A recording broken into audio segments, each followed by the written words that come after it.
Welcome, YouTube, to our big, fat, juicy Ukraine section. Hope you enjoy it. This is actually, an update to the stuff I found yesterday. So we didn't get a chance yesterday to get to our Prigozhin update. And we have some great news about Bakhmut. Wagner's pulling out. I guess they're going to replace. I guess the Carterites are going to be replacing Wagner.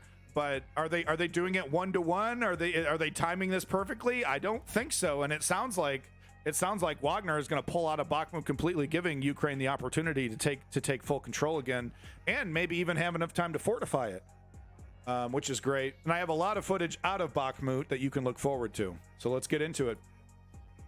Speaking of this guy, so this is apparently an 8-minute long rambling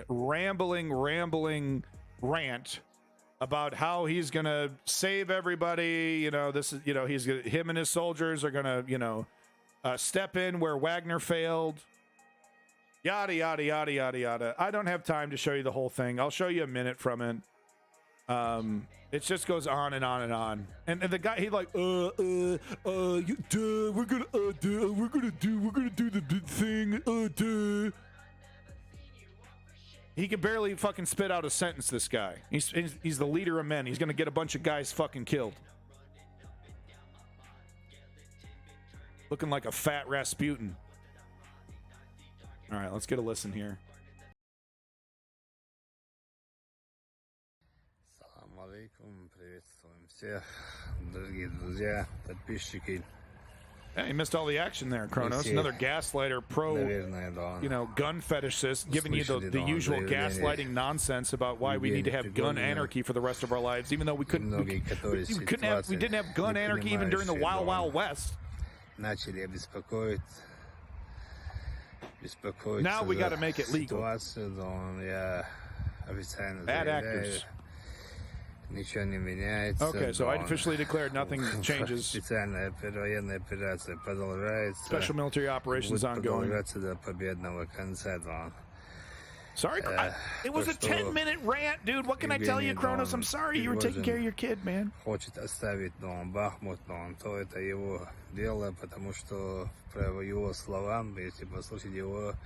Okay, so he's saying we're gonna completely 1-to-1 replace Wagner, and we're gonna be more successful than Prigozhin.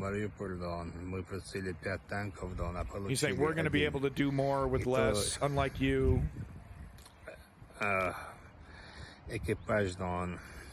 These guys are gonna get fucking creamed.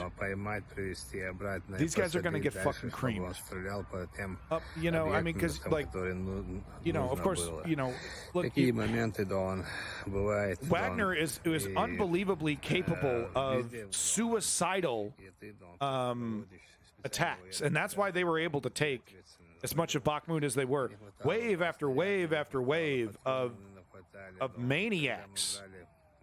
Running into direct gunfire, artillery, jumping over their dead comrades. I don't think these guys, because it's like, we're one more layer separated from Russia, with these Carterites. You know what I mean? It's like, how are they really going to be that, that loyal to Putin? You know what I mean? And loyal to the Russian cause and to the, what Russia wants on the world stage. All right, so there you go. That's the blah blah blah blah blah blah blah. So if you want to get the whole comment, I don't know why you would, but you want to get the whole statement. Here it is. Yeah, they're gonna replace Wagner, and they're gonna kick a lot of butt. Better watch out, Ukraine. Yep. We've been saving the good stuff for just in case, and now we're busting out the good stuff. Yeah, okay, bud. Enjoy getting slaughtered. I mean, honestly. So here we have, this is, I believe, the drone that was, that malfunctioned and started flying towards Kyiv. And this was actually shot down by Kyiv's own anti-air defense. So that, some of this shit malfunctions, it breaks, and then you gotta, it's a little embarrassing, but honestly, it's just, shit happens, malfunctions happen. So I'm actually kind of surprised we don't see more of this. The Russians got fed up and deal with the issue themselves. Well, I mean, I guess we'll see. Putin is desperate to find somebody that is willing to, sacrifice their own soldiers so that Putin doesn't have to sacrifice Russian soldiers, right? He doesn't want to. He understands the political risk of entering a total war stance and doing another recruitment drive. Boom, dude. And then you hear people cheering. That's really cool. So I have to show you this. Normally I leave the map updates to the end of the day, but hopefully we'll get a map update from today. But I had to show you this from yesterday because this is the day it was official. Wagner is pulling out of Bakhmut, guys. Fuck it, they did it. They actually did it. You got to give them credit on this one. The Ukrainians held Bakhmut. They defeated Wagner. That is unbelievable, guys. This is one of the most critical battles of our lifetimes happening right in front of our eyeballs, folks. This is unbelievable. This is unbelievable. And people will look at this as evidence that the Russian military, even their hardcore mercenary contractors, ride or die contractors, can't hold it down. They can't hold it down.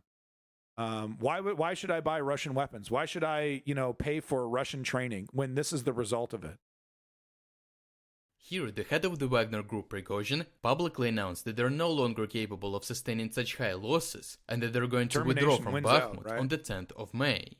He accused the Russian Ministry of Defense and other bureaucrats of creating artificial shell shortages due to the envy towards the overshadowing success of his private military company, which makes them look bad and there might be some truth to this. I can't believe it, but the amount of high school style, I conquered it, you didn't conquer it, and I'm gonna deprive you of ammo because I don't like you personally as a person. I don't care if that means that, it's going to make my country look bad and we're not going to succeed in our military goals.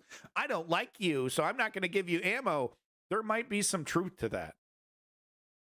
Competent. This is a clear confirmation that Russian forces will not be able to symbolically establish full control over Bakhmut by the holiday on the 9th of May, which the Ukrainian High Command, commanders of brigades, battalions, and just soldiers have been confidently claiming for weeks. In fact, when it comes to the movements of the front line over the last 7 days, despite absolutely brutal fights, Russian forces failed to breach Ukrainian defense. As Russians reached the so-called citadel, which is the biggest residential area consisting of 10-story buildings, Russian forces would either incur massive losses by trying to storm it directly from the east, or they would incur massive losses by getting into a crossfire in trying to move around. On top of that, Ukrainians continue conducting devastating tank raids, preventing Russians from consolidating control over the proximate positions. Today, Ukrainian fighters published a video of how 2 tanks approached Russian positions from 2 sides and within minutes completely obliterated several buildings at once. Crazy. With automatic loaders, 2 tanks can deliver 125mm high explosive shells every 3 to 5 seconds. Boom. Those who survive such a raid are usually finished by snipers who can control the whole perimeter by establishing positions in the citadel. Recently, Russians tried to advance along the western edge, but here Ukrainians also have powerful positions, and as fighters from the 93rd Mechanized Brigade show, the overwhelming fire on Wagner's flanks can quickly hold their assault and prevent rapid and deep penetrations. Once the enemy is immobilized, artillery and mortar crews help to eliminate the stationary attackers. Bedroom. However, the fighting is not easy. Ukrainian fighters continue to say that the biggest problem continues to be Russian artillery. After a week of futile ground assaults, Russians decided to burn everything to the ground. The footage released just several hours ago shows that the whole residential area is under the attack of incendiary munitions. On the other hand, we have already seen a lot of similar attacks on Vuhledar. Even though some buildings catch on fire if an incendiary granule gets inside a flat, the main target of these strikes is likely Ukrainian equipment. And driving between different parts of the western part of the town, very often the vehicles are parked just next to the house under a camouflage netting. This strike once again raised suspiciousness about the genuineness of Prigozhin's claims. As Ukrainian fighters are constantly experiencing heavy shelling, many downplay Prigozhin's claims and speculate that he's pursuing other interests. Some speculate that he's just trying to attract more attention to his company and gain more records and therefore money. Possibly, Kronos. I think there is an argument to be made, though, that if there's just really no motivation to have a functioning democracy, and there's just not enough people, and there's not enough public support, that no matter how much money and training and effort that you pump into it, if the people aren't demanding it, and there's just not going to be enough push to make it a solid endeavor as soon as the United States leaves. So I think ultimately Afghanistan, I don't think there was a military solution for Afghanistan. I think the solution to Afghanistan was always encourage democracy where you can, feed people, encourage democratic parties, and try to teach people about democracy, try to teach people, that Uncle Sam would love for the country to be democratic so that we can join, into the larger market and the benefits of that. And it's really hard though, right? Because like you can drop 1 million pamphlets, and that's not going to be nearly as effective as a leader from that country gaslighting millions of people to believe one thing or another. So ultimately, though, I think we've seen that situations like Ukraine, where there's a very clear military solution, those are evident. And anytime we see a situation, it's like, man, it doesn't really seem like a military solution is going to work here. They don't work. Right? Because it's like, yeah, maybe we're not, socioeconomic, professors, that understands the, every single nuance, of culturally of the situation. You can just kind of get a good vibe that a military solution is not going to be viable here. Situations like Ukraine are incredibly rare, just as situations like World War II are incredibly rare. A justified, clear, good versus evil. I'm not gonna say evil, but democracy versus imperialism kind of situation. You don't get too many of these in your lifetime, folks. Others say that he has political ambitions Kronos, and sure. wants to replace the Minister of Defense, if not the current president. And some also say that he just failed to fulfill his promises to take Bakhmut by the 9th of May and is trying to deflect the blame and save his reputation. However, many things can be true simultaneously. First of all, after today's other video... I mean, this is a proxy war. The United States, let's not get it twisted. The United States is not helping Ukraine because it believes in democracy. No. Okay? With that said, the Ukrainians want democracy. This has been a long time coming. If you look into the history of Russia and Ukraine, the people want to be separated from Russia. They want to be independent from Russia. They're interested in doing that in a democratic way. They want to join the world markets. They want to be part of the world economy. They don't want to join Russia and China in its crusade against the West. They deserve to make that decision. They deserve that autonomy. They deserve an opportunity, to be part of this system if they so choose, right? And Russia wants to say by force with a gun, you better learn Russian and stop fucking talking about democracy. USA, I hate that USA chant. I think it's one of the most fascistic things I've heard in a long time. Where he showed 100 fresh corpses of his soldiers and specifically named Shoigu, Gerasimov, and the rest of the Ministry of Defense, calling them all the bad words known to man, it is highly unlikely just attention-seeking and marketing. No one has ever said so many bad things about those at the top and seen a happy retirement, let alone during the war. Secondly, even though Ukrainians indeed experience heavy shelling, they are still successfully preventing Russians from advancing, exactly what Prigozhin complains about. Prigozhin wanted several times more shells, not to allow Ukrainians keep their head up, so that he could make... I don't hate Russia. I don't hate any nation. I question the legitimacy of what a nation is. I don't hold like true, I will die for this nation allegiance. I think nationalism is one of the most dangerous things in the world that we face right now. So I don't hate Russia. I despise the government of Russia. I don't hate Israel. I despise the government of Israel. I despise these groups of people that are in this country. Yeah, I mean, I hate Putin, sure. But that does not mean I hate all of Russia, right? Putin, as much as he would want to, does not represent all of the Russian people, right? So I try to be very specific in the things that I hate, right? And I don't think it's healthy to just be like, Russia bad, because it's way more complicated than that. There are tens of millions of people in Russia that want nothing to do with this. Okay, and they're not allowed to say that. They're literally not allowed to say that. Imagine you're working a job, you're paying for your family, you got a mortgage, you got a car, you got all this, and you say one thing on social media, and your ass is 9 months in jail. Are you gonna come out for democracy and let Uncle Sam know? There are tens of millions of people in Russia crying out for freedom. Now, with that said, are they being apathetic politically? Probably, yes. Every country has this problem. What, seriously? Yeah, I don't seriously hate every single Russian. You know how fucking ridiculous that is? You know how ridiculous that is? You know how nationalistic, how toxic that is to say, oh, if you're from Russia, you're scum?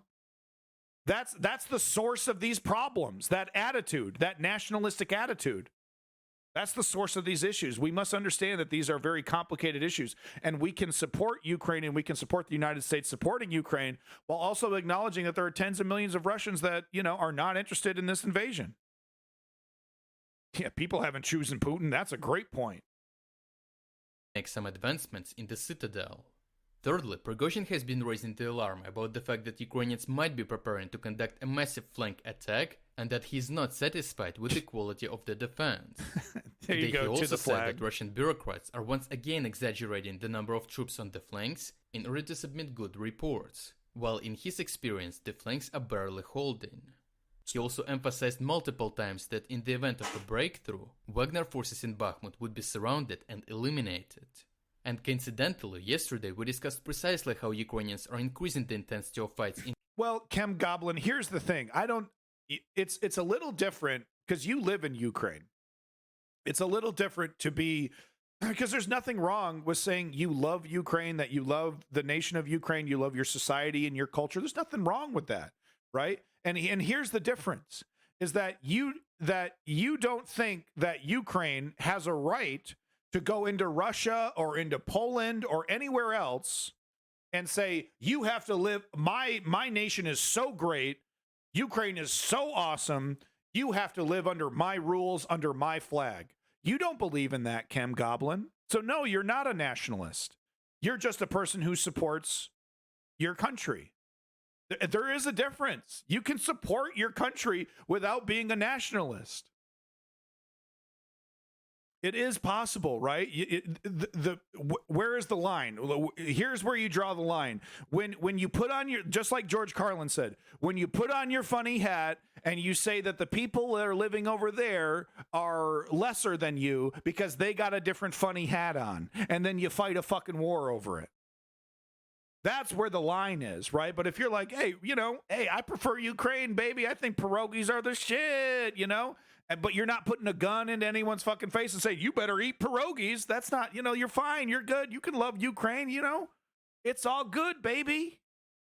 We got to love each other, right? But it's the moment we put up a gun and say, oh, well, you were born over there. You're a piece of shit. You're a piece of shit. That's nationalism. That's toxic nationalism, and that's a root of a lot of these problems that we're dealing with. Would Russia have invaded Ukraine without nationalism? Right? In the Sieversk direction, here's the line, relocating line their cut. tanks Get it? and possibly preparing You're for a clever. Welcome large-scale back. offensive operation. This also fits very well into the Ukrainian narrative that is increasingly Welcome back, circulating line cut. information about an unspecified surprise for Russians, and in particular Wagner forces in this direction. Prigozhin has his own intelligence. He probably anticipates Chem it as Goblin, well and decided to give up. You and most people from Ukraine, of course, there's Ukrainian nationalists that will say all kinds of crazy shit. But I do believe that a grand majority of Ukrainians just want Russia to fuck off so that they could just exist independently from Russia. They have no fucking interest in invading or doing anything to Russia. They literally just want Russia to fuck off. It's been decades of this. Look into Ukrainian Russian history. Stifling. It must feel stifling to live in Ukraine under this hammer and sickle that's been above you for decades. Look into the history, folks. Let me tell you, you want to understand suffrage, look into the history of Ukraine and Russia and Poland while you're at it. Get all three of those countries. Dig into that history. I've been digging into this history, and it is fucking heartbreaking. Heartbreaking. Bakhmut and escape the Centuries. encirclement. It goes way It looks back. like he planned to kill two Way birds with back. one stone, take Bakhmut and then escape. But the internal politics undermined his efforts by creating artificial shell shortages, which resulted in unsustainable losses Sounds and left him unbelievable. with two choices. He can either continue pushing with the last man and see whether they die before or after Ukrainians take Bakhmut into a pocket, or he can save the last man, get out of there before it is too late, and as a bonus save his reputation. When it comes to such monumental news with far-reaching implications, it is extremely important to make sure that the information is not warped. In this case, I just watched the video with angry Prigozhin and with his speech regarding withdrawal, but if there were no video, the first thing I would do is to make sure that it was covered by at least a dozen of reputable sources. Okay, now he does such a good job of transitioning into his advertisement for Ground News. Make sure you check out. It's a very cool service. It's a very cool service. I need to use it more. I just, but if you are really, really, really concerned with finding unbiased sources of information, you need to use ground.com. I mean, there's no other resource that is nearly as useful for trying to find, trying to find the truth in the story, right? Really great website, I got to say. I'm not even sponsored by them, but I'm telling you, it's pretty legitimate. Okay. We got a Vlad Vexler double feature here. It's less than 20 minutes worth of content here, but we got Vlad Vexler. Once again, I love this guy. He helps explain where the hell Russia is coming from. What is the motivation here? What the fuck? What are you trying to do? You're getting your ass kicked. Why would you do this? Why, what's up with the drone? Why are we doing the false flag with the drone? What's the motivation there? So Vlad Vexler does an amazing job breaking some of this stuff down, giving us a more thorough understanding of the motivations behind what Russia is doing. Because it does, as a Westerner, it feels very insane. It feels chaotic. Like, what the fuck is the motivation here? So Vlad Vexler with the real meaning of the Kremlin attack. So this is, of course, referencing that, the two drones that flew over the Kremlin then exploded.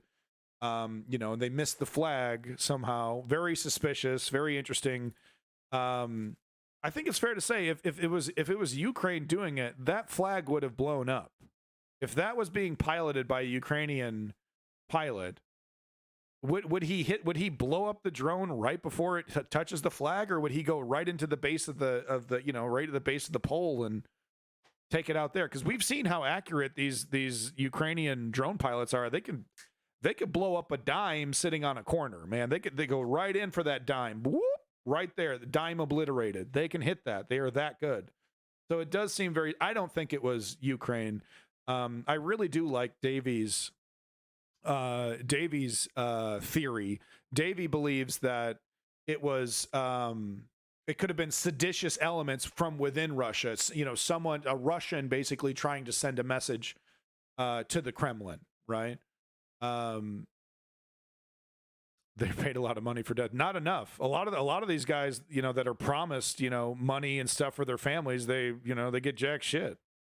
All right, so let's get this update from Vlad Vexler, and we'll see where we stand. This is Matthias Rast. As an 18-year-old with 15 hours flight experience, in 1987, he flew a little plane from Germany and almost landed on the Kremlin. Wow. He couldn't quite do it and touched down on a bridge by St. Basil's Cathedral.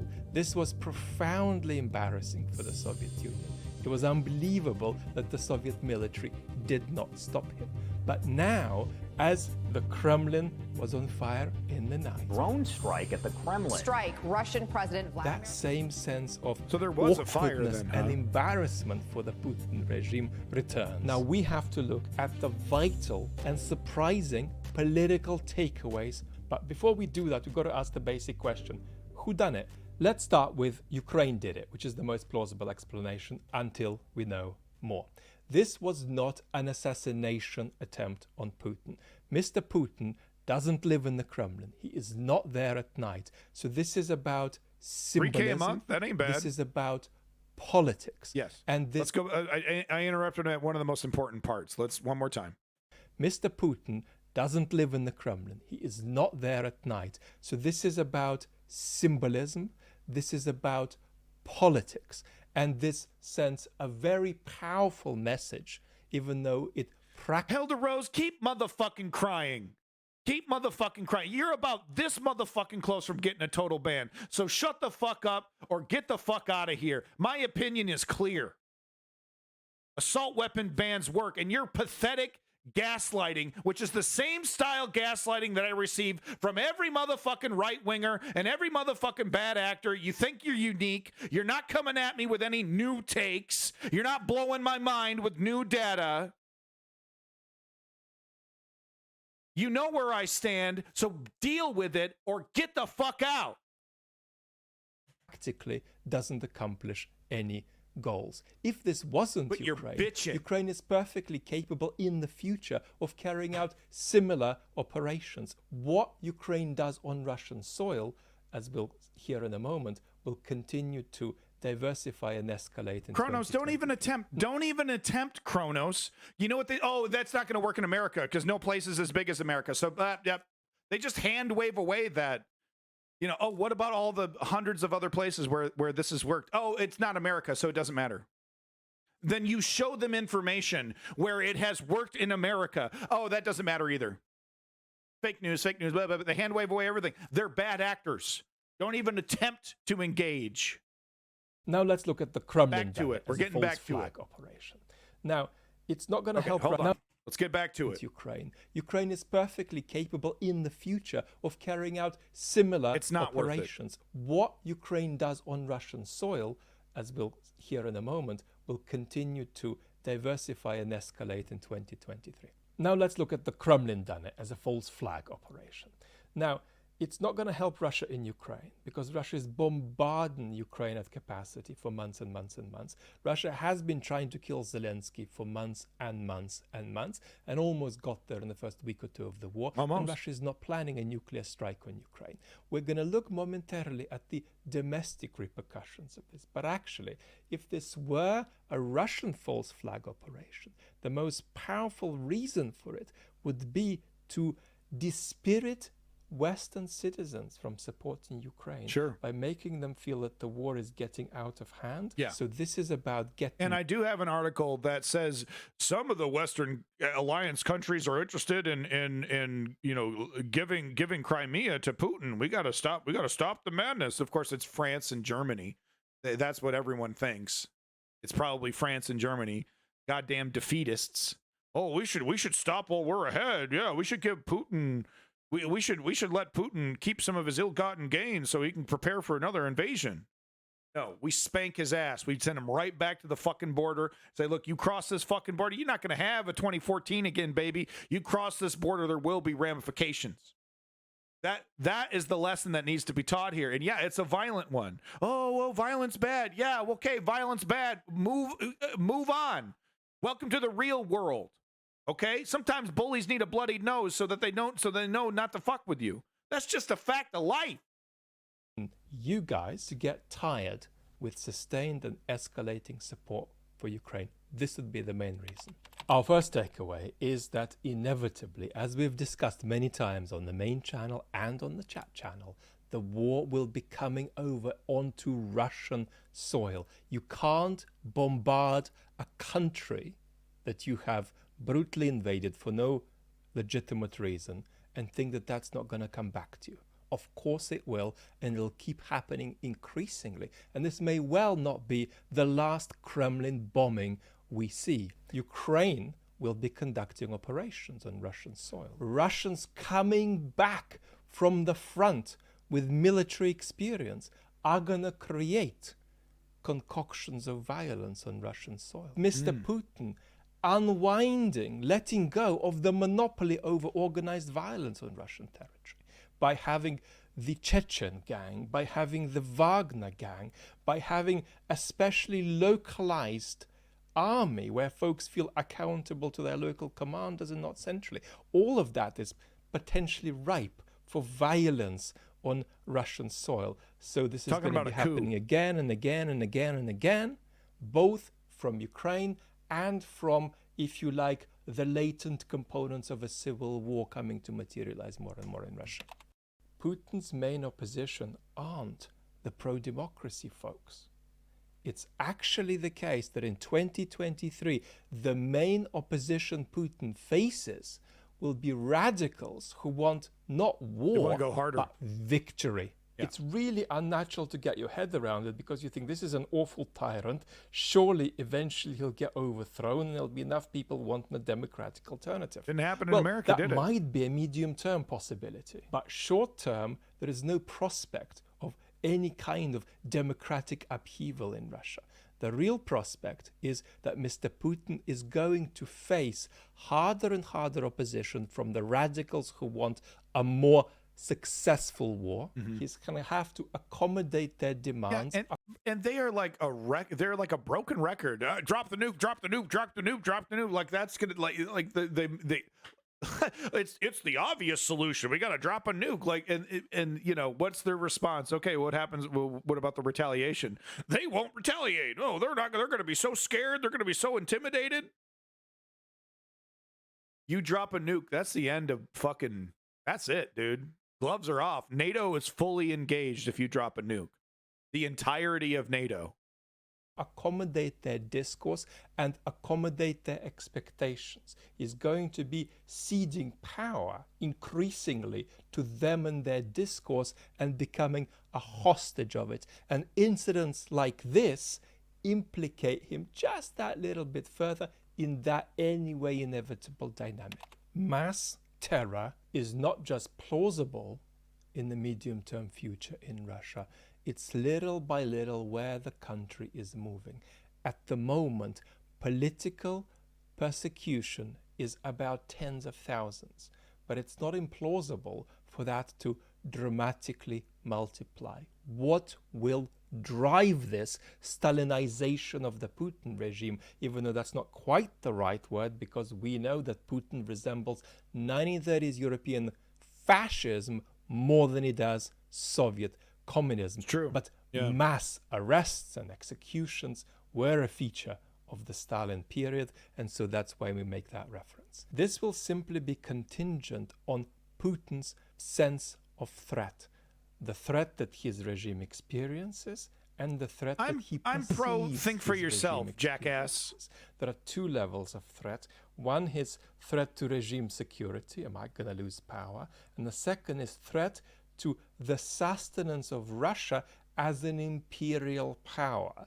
So when Putin says, this threatens us, that threatens us, you expanded that and this, and we are very threatened, what he means is not that that necessarily threatens Russia. It rather means it threatens Russia as he understands it, and that is Russia as an imperial power. And the bombing of the Kremlin does not dramatically change this, but it gives an infinitesimal acceleration to that momentum. Let's look at the implications for Russian propaganda. We know that Russian propaganda This is important shit. Stay awake. Soviet propaganda, which was alternate reality propaganda. Soviet propaganda said there is an alternative picture of the universe. Here, I'll help you. I'll help you answer your question, you fucking moron. At least pretend you believe in it. But Russian propaganda or should I say has knucklehead? A postmodern quality. It doesn't say believe in this. It says doubt that there's a way to work anything out at all. Exactly. Doubt that anything is true. Even doubt the propaganda message itself, so long as you also doubt what everybody else is telling you. The result of that has got to be irony and apathy. But here is what's important. In the last few months, this has Shove been my foot up your changing, ass. and Russian propaganda has been moving back to Soviet-style propaganda. Today, it's about Is that woke enough 80% for you? postmodern That'll Russian wake your ass propaganda, right up. which is what was 100% when the war started, but it's 20% Soviet-style propaganda now, because there is actually an objective truth that is being little by little increasingly introduced to the Russian population. And that truth is, we're embarking on a large-scale war, perhaps in the late 2020s, against the West, and we've got to get ready for it. And this Go bombing fast, lose of cash. the Kremlin will contribute a little bit to that transformation. And now we've got to come to the takeaway about how this will impact the Russian population, who are preponderantly a population, not citizens. They are depoliticized. So what does that mean? It means that, yes, there is a clear pro-war demographic, and that makes about 20% of the population.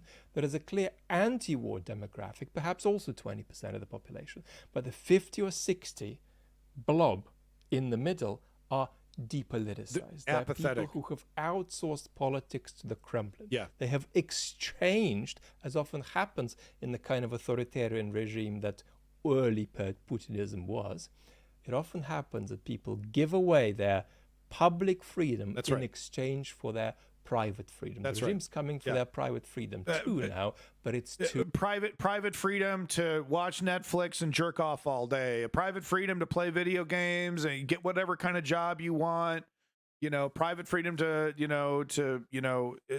fuck around, right? That's what he's talking about. You give up your you give up your freedom to choose your government, to choose who's in control, but you get to keep all your, you can go to the grocery store if you want, get some ice cream. Who that's what a public freedom is. Yeah, Clutch Cargo, great point, and I was meaning to bring that up, but yeah, exactly. Don't think that this is a Russia-only phenomenon. A grand majority of the voting populace in America don't vote, right? And I'm telling progressives, like, you got to go after the non-voter. The partisan that has made their decision is actually part of the minority. The grand majority of people that are in America are not voting or participating at all because they've cynically checked out from politics. And can you blame them? But in Russia, it is a little different because this kind of hyper apathy is fully encouraged by the government. And I think in the United States, there's some push and pull. Neoliberals would prefer more people vote because more people vote for neoliberal when they do vote.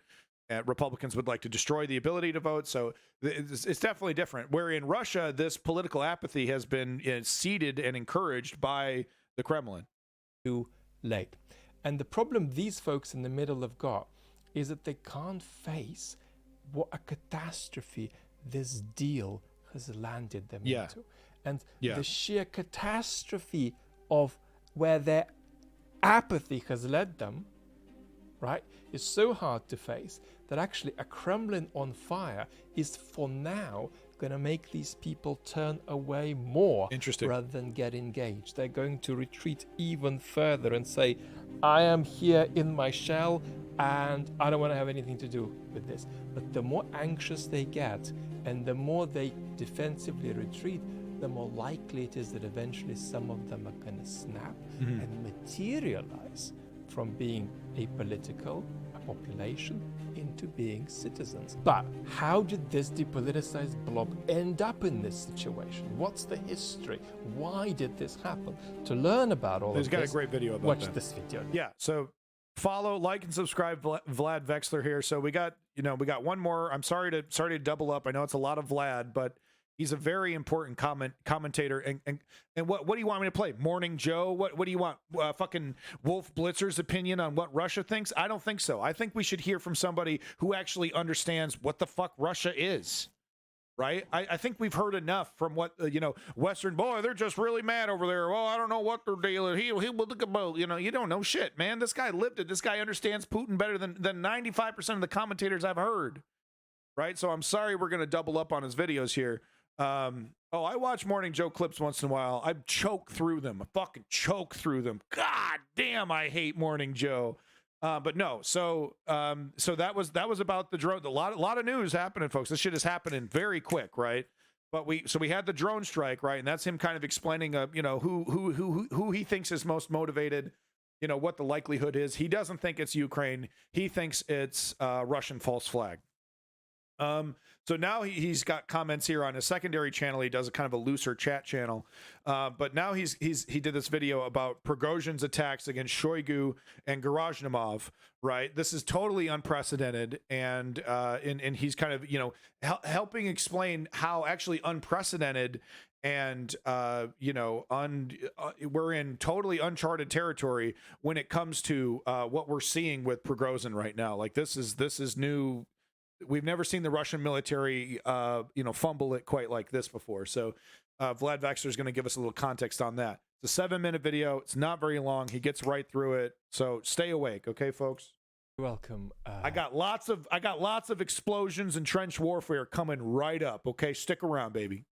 To this chat, beautiful community. Mr. Prigozhin has unleashed an unprecedented public attack on Mr. Shoigu and Mr. Gerasimov, and even though there's actually so much to say about the fallout of the Kremlin drone attack, we're going to focus just on this issue today and hopefully be relatively brief. This is genuinely unprecedented, even though Mr. Prigozhin has made all kinds of statements. He's come out with two today. In one, he says that it's Gerasimov and Shoigu who are to blame for all of these freshly deceased bodies that are right behind him, and he screams at Prigozhin and Gerasimov. The second video, he says that Wagner is going to pull out of Bakhmut by the 10th of May, and that their ammunition hunger has gone from having 30% of what they need to, in the last month, having 10% of what they need. That's and he suicidal. Says that fat belly. You're throwing sticks and stones and orchestrating this war is irresponsible and disgraceful, and sending these people out just to die. So I think there are three vital consequences from this. The first is the realization of quite how much Wagner are a private army, even though they're not a private army. They're separate from the Russian leadership. What I mean by that isn't that they're a private army in the sense that they do what they want, but in the sense that they do not do what Shoigu and Gerasimov want. Yeah, they don't want this. They don't want this. This is they embarrassing. Might do what Putin wants, but they're a private army in the sense that they are simply not going to coordinate with the head of the army and with the Minister of Defense about what they're doing.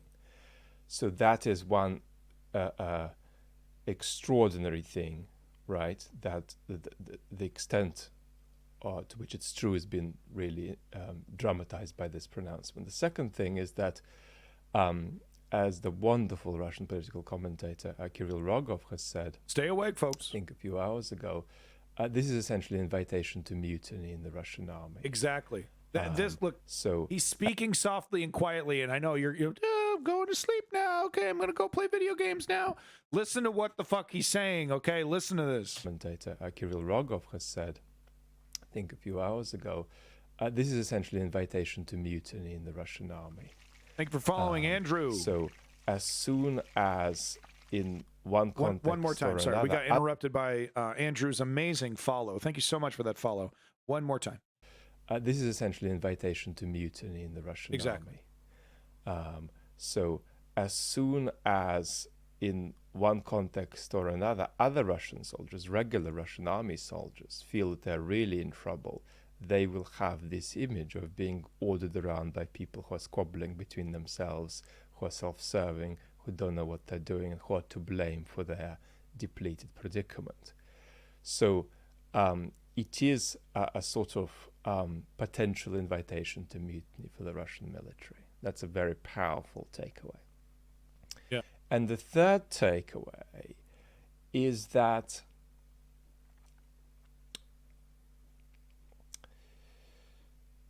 there is a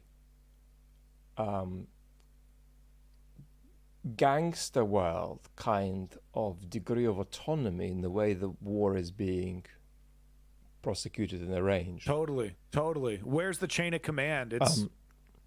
It's like the You are mafia seeing running a war. contact between Putin and commanders that bypasses Gerasimov and Shoigu. You are seeing people who formally resign but keep on working in a slightly different capacity. You see, and this is the kind of insight that you're just not going to get from most Western commentators, right? He is following this shit closely. Like he's what he's talking about is elected officials or officials that were assigned to posts getting fired from that position but still continuing to work. Basically, like, there's no fucking real rules here. You know, if you have the right allegiances, you get to basically stay where you're seating, and just, keep your seat of power, even if it's not like an official title or anything. That's just total, to its absolute core corruption. Okay, he's watching the Russian government very, very closely. He understands its machinations. He knows who these people are, right?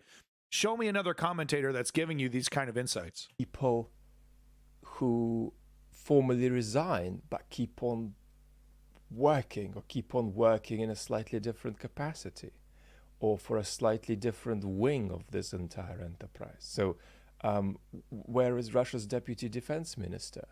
Has he resigned? Has he not resigned? Has he resigned but is now hanging out with the Wagner people? What is going on? So there is a continuation at a time of war of the extraordinary kind of informality that actually existed for years in the Putin regime. Yeah. And that informality... Because it's just about loyalty. Are you loyal to me? Are you my crony? Okay, well then you get to stay there. Classic authoritarianism. Classic. It's a fucking classic.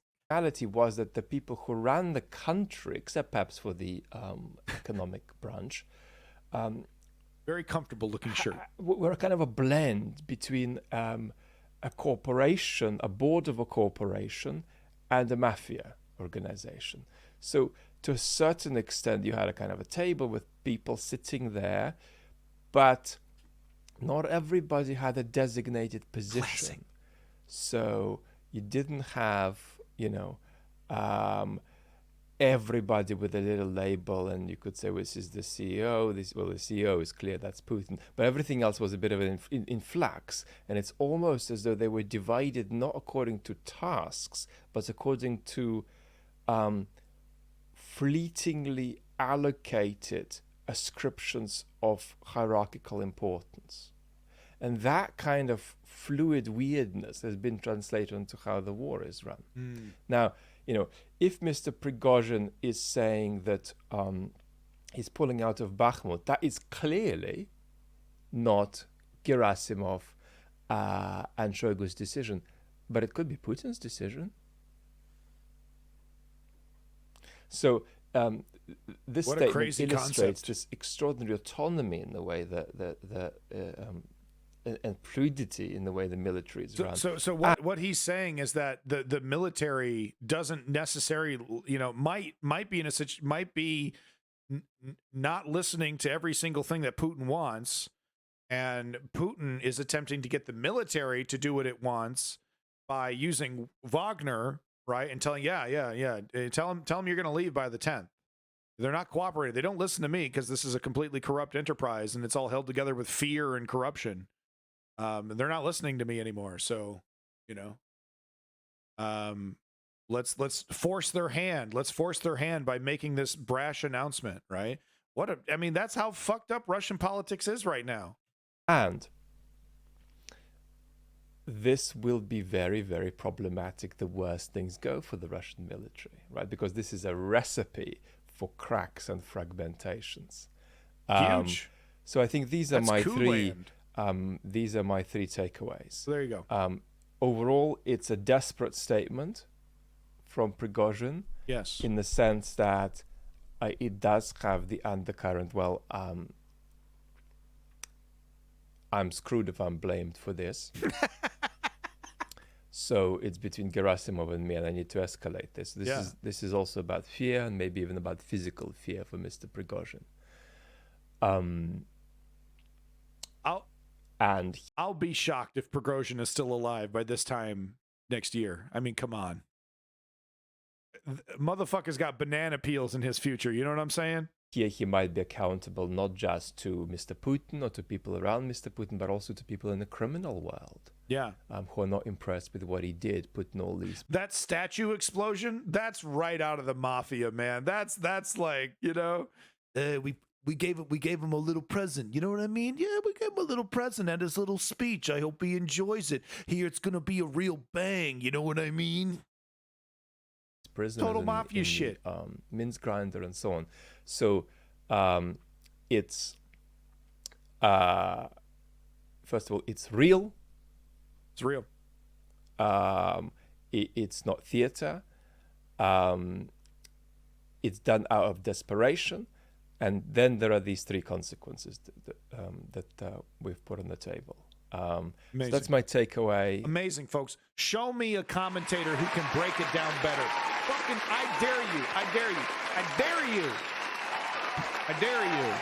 Show me a commentator that better understands this situation in Russia and can understand the nuances of what's happening, the motivation, can break this down. Why is this man not on MSNBC? Why is he not on TYT? Where is he at on the Majority Report? Where is he at on all these lefty, so-called political talk shows? You know, I need to do an interview with Vlad Vexler. God damn it.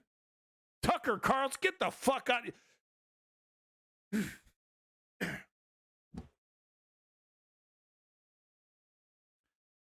Fuck you.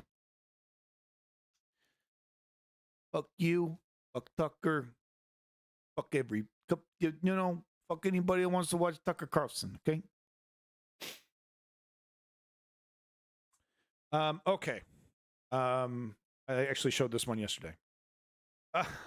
So we actually have this video. I think I did show this yesterday. He was woken up in the middle of the night, dude. That's why his hair looked like that. So his hair is not normally like that.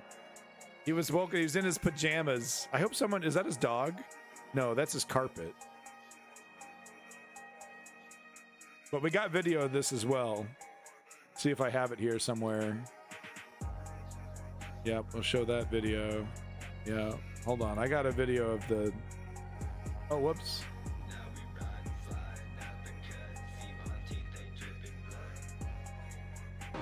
Where's the video of him? Someone posted it in the... Oh, no, we already did that one.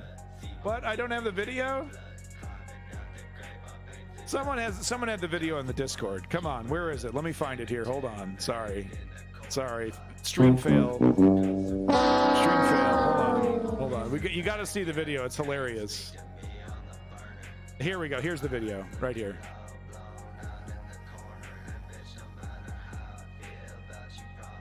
James from the internet.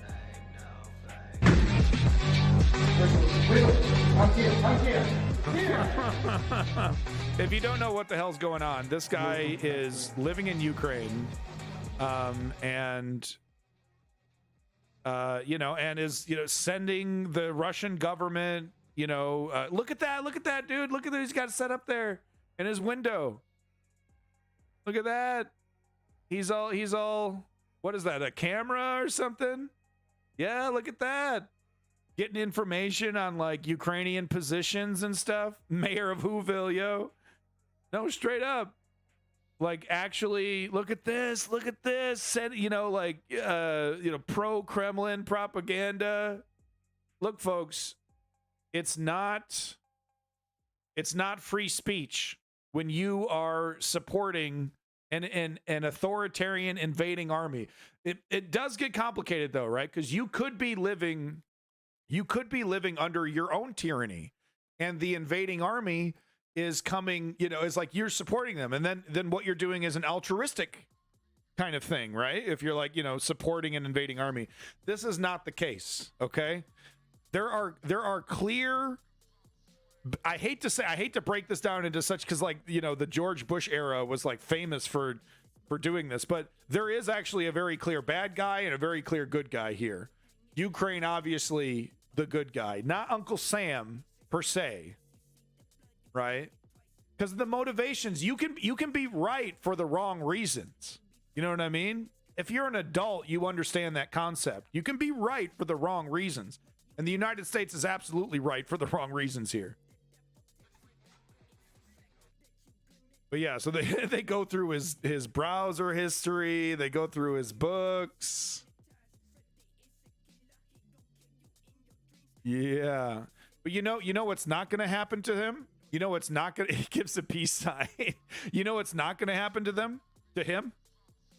He's not going to be thrown into some Siberian gulag, with his nuts cut off and disappeared for 100, for 10 years, and then you get to see one picture of him and he's like 90 pounds and emaciated, right? And he's in some like Russian courtroom, having his final life sentence handed to him by some kangaroo court. That will not happen.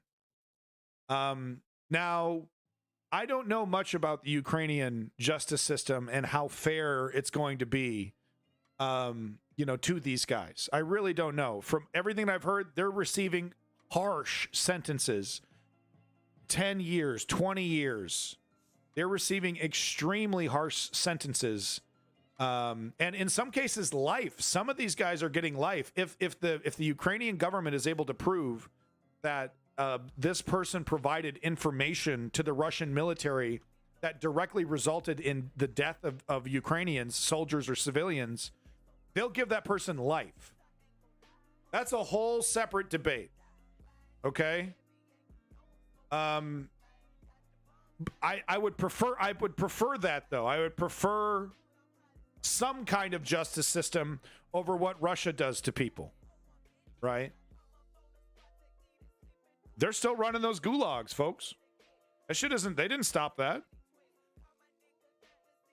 Caught a Russian spy spotted in full gear. He ain't cuffed flashing a peace sign. Seems odd. Well, there's different... I mean, this guy, he was basically a shit poster on the internet, right? Every post, every pro-Ukrainian post, these assholes, right? We get them in my chat every fucking 5 minutes, right? Oh, yeah. What's the definition of an assault weapon? Sitting there in your fucking PJs jerking off every 5 minutes. He's basically a pro-Putin shit poster, right? But it's different. It's why are you taking it? Why are we getting this? Ukraine? We could probably cut that part out. Oh, look at this. He pisses and shits. Oh, busted. He poops and pees. Got him. But no, I mean, look, it's different. It's not free speech when you're supporting the authoritarian invading army in the country that you live in, bro. There will be consequences to that free speech, okay? There will be consequences. Look at this. Look what the Russians are up to. Oh, yeah. I bet he poops in there. Seen a video just like this when they arrested a Nazi 4chan poster in Florida. If the right wing don't want to be investigated by U.S. intelligence services, maybe they should stop picking up assault-style weapons and committing massacres. The amount of right wingers who have committed massacres versus left leaning people, there's a pretty big difference. If I was law enforcement, yeah, being a loud, boisterous, pro Second Amendment right winger would, yep, that's a red flag. Yep. So maybe they should think about their own community, policing their own community, policing the extremism that they support and the politicians that repeat their extremism back at them if they don't want to be targeted by law enforcement, right-wingers. All right, moving on. So here's what I was talking about. I don't have time to read this. It's also from Pravda, so, grain of salt there. But some Western politicians are urging Ukraine to not liberate Crimea, Zelensky's representative. So we've already seen this, and like I said, it's most likely France and Germany spreading this defeatist idea, spreading this idea that, well, we'll just capitulate to Putin. We'll just because the argument is if we just give Putin an opportunity to save face so that he can lie to his people and declare victory. If we just give him an opening to save face, he will take it. The war will be over. Yay, we made peace. Yay, we did it. We succeeded. And they disagree with the suggestion that if we do that, Putin will just lick his wounds and prepare for a future invasion of Ukraine starting from Crimea, and he'll do it right this time because, which I think is actually debatable, right? Because I mean, there's a very good chance that Putin just like, okay, well, I got Crimea. I don't want to get that. It's not like the Western weapons and Western training has left Ukraine. Well, I'll just let it be, and then regime change or whatever happens. So, I think that is a debatable thing, right? That, look, if you want peace right now, give Putin Crimea. But speaking from a person who has dealt with bullies, who has been victimized, I can tell you, they don't stop. The only lesson that they learn when you capitulate to bullies like Putin, the only lesson that they learn is that they just need to go harder. Is, oh, well, let me just reanalyze your weaknesses and try again. You're the sucker for letting me lick my wounds, and I'm just going to try again. That's the mentality. So I do believe that if given Crimea and given enough time, the Putin regime, and possibly any regime that replaces Putin, but I don't know, would just, use Crimea as a staging ground for a new invasion into Ukraine. But I'm not a Swami. I'm not reading the future. And there are more educated people who can make a more salient argument as to why, well, maybe we should let Putin save face. Give him an opportunity to save face, declare victory, and end the madness right now, instead of another year of fighting. But when you ask a Ukrainian, no, we want Crimea back. The fighting is worth it. That's what they say. That's what the average Ukrainian person says, is that, yeah, that sacrifice is worth it. We want Crimea back. We don't want Putin to learn this lesson. Right, Kem? Average Ukrainian is like, nope, Crimea is Ukraine. And we're not going to stand for this. And the sacrifice is worth it. Right? In France and Germany, they're like, oh, a lot of Ukrainians are saying, oh, the sacrifice might not be worth it. Not exactly. Yeah, Kem Goblin. Yeah. Well, this is an article from Pravda saying some Western politicians are urging Ukraine to not liberate Crimea. Right? That's exactly what happened with Chechnya. First war, the Russians got spanked. 9 years later, they came back and flattened everything. That's another great point, Clutch Cargo, is that this is not an isolated incident. This is not the first time Russia has done these tippy-toe creeping invasions. And they do lick their wounds and then come right back, after pretending at the international community that they want peace. Peace is, for the last 30, 40 years from the Russian government, the entire Putin government, has utilized calls for peace, has weaponized calls for peace to justify what it's doing. That's why it's so disgusting when Medea Benjamin and other so-called lefties, defend Putin's invasion by, don't you want peace? Yeah, peace created by acquiescing to dictators and authoritarians is not a true peace. Accepting subjugation is not peace. And yeah, that's not hyperbolic, man. Ukraine is fighting for its fucking existence. Russia already flirts around with changing the name. They'll invade a town. They'll roll in 1 week later. They're repainting the signs and reteaching the children. It's their number one priority, is this cultural assimilation. So yeah, that's total eradication. Replace that Ukrainian monument with a Soviet one. Teach that child to speak Russian and ban Ukrainian language. That kind of shit. Ukrainians are up against annihilation. It's not hyperbolic, Medea. This is nuts. This is fucking bonkers, man. Imagine the United States military getting into a fucking shootout with Blackwater in Iraq. That's just to give you just kind of help you kind of figure out the context of what this is right here. Russian troops said Wagner mercenaries killed each other in a shootout after blaming each other for their war failures. Ukrainian government says. So grain of salt. This is the Ukrainian government saying this. I feel like they wouldn't be making this up if there wasn't some truth to this. Yeah, you can't reason with a tiger when its head is in its mouth. Is that Confucius?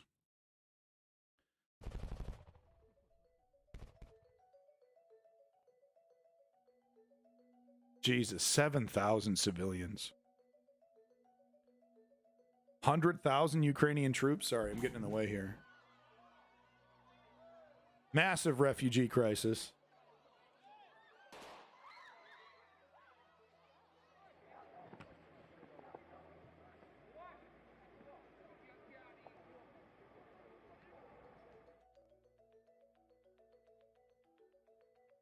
Oh, that was Winston Churchill. Oh, nice. Yeah, that's, my favorite quote from Winston Churchill is he says, I'm a man of simple tastes. I only want the finest things. Now, you got to respect that.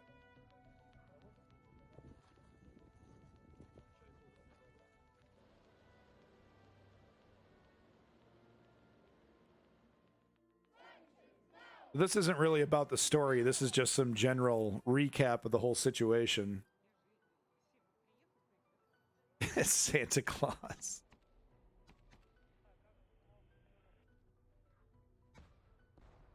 They don't have any Winston Churchill icons, do they?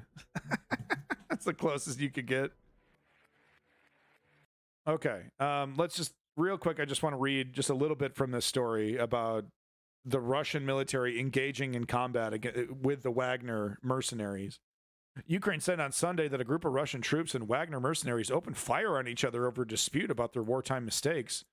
Soldiers from both forces were killed in a shootout in Luhansk, an eastern Ukrainian region occupied by Russia and the Kremlin-backed rebels. The General Staff of the Armed Forces of Ukraine wrote in its daily briefing on Sunday. The Wagner Group is not officially part of the Russian army, blah, blah, blah. We all know that. Both sides clashed as they blamed each other for the defeat in Ukraine, the update claimed. They shift the responsibility for their own tactical miscalculations and losses suffered onto each other, the briefing said. As a result, the fight between Russian armed forces and PMC Wagner mercenaries broke out in the settlement of Stanitsia, Luhanska recently. Oh my God, I murdered those. Sorry, Kim. Anyway, if you want to hear the whole story here, pretty crazy. It seems like it's an isolated incident, but it's indicative of just how bad the morale is, right? I think Russian military morale must be in the dumpster there, according to Lenny. And yeah, I mean, how can't it be? I mean, you literally have to set up a second line of friendly soldiers that will shoot you on sight just to get you to move forward.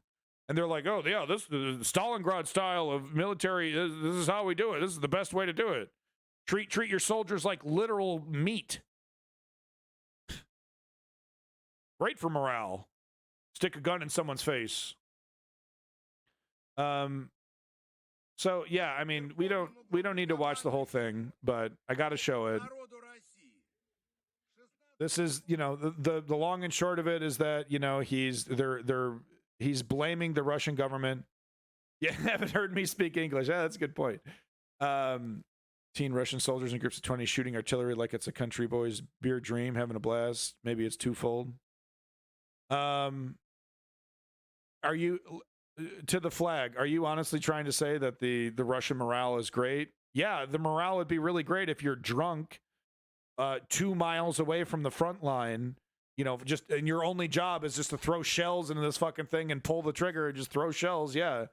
It'd be no problem. You don't have to worry about, anything. Occasionally like a suicide drone and other things will come through, but it's a pretty safe position there, the artillery job. So that's not really indicative of the morale on the front lines. I'm sure you would agree. Blah, blah, blah, blah, blah, blah, blah. Give me more ammo. Oh, blah, blah, blah. Usual bullcrap. I don't have time to sit here and listen to the whole thing. If you do want to listen to the whole thing, here it is. Um,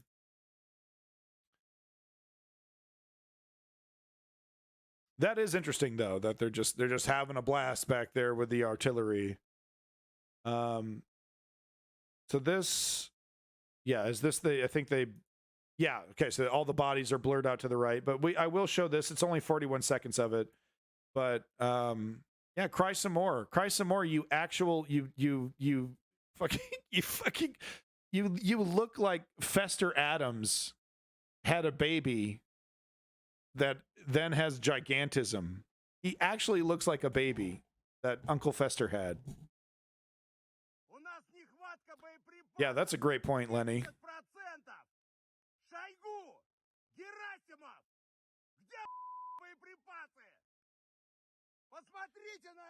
So, you know, Vlad Vexler is saying, you know, this could be Putin asking Prigozhin to do this, to force his military's hand. Они пришли сюда добровольцами и умирают за то, чтобы вы жировали в своих кабинетах с красным деревом. Gamble in your redwood cabinets. What a burn. What a burn. He also made fun of their kids who make, you know, pro-Russian YouTube videos, which is really funny. He's like, I just picture him watching some Zoomer do like a hey, it's the military, we're so good at the military. Prigozhin just steaming over this Zoomer making some fucking YouTube video. So we've already seen this, but I mean, it does bear repeating. Goddamn atrocious. This is how Russia does. This is what a Russian liberation looks like. Just, you cook everybody alive, and you know, thankfully, this is not as effective as. It's really more effective as a terror tactic than it is as a tactic that will actually, you know, kill a lot of soldiers. It definitely, you know, forces you to stay in cover, you know, keeps you under a cover, and it definitely, you know, starts fires and is extremely inconvenient. But, you know, you're not killing a lot of Ukrainians doing this. You're just, you know, you're just trying to instill a sense of fear and, you know, and just it's a power dynamic kind of thing. That's why it's a fear and power kind of thing. This kind of weapon, right? Like a flamethrower, right? So this is interesting. After incinerating the apartment blocks in this area of Bakhmut, Russians have launched an offensive this morning. But it appears that this ruined apartment block was mined and possibly full of Russians when it was blown up. Coordinates of that building. Do we need this? I guess some people need this information, this GPS information. I don't know. What am I going to do with that? I don't fucking know. But yeah, so we've seen this before. We've seen the Ukrainians mine a building that they're very sure that the Russians are going to take a position in once the Ukrainians pull back. They, you know, mine it with explosives and just big stacks, big old piles of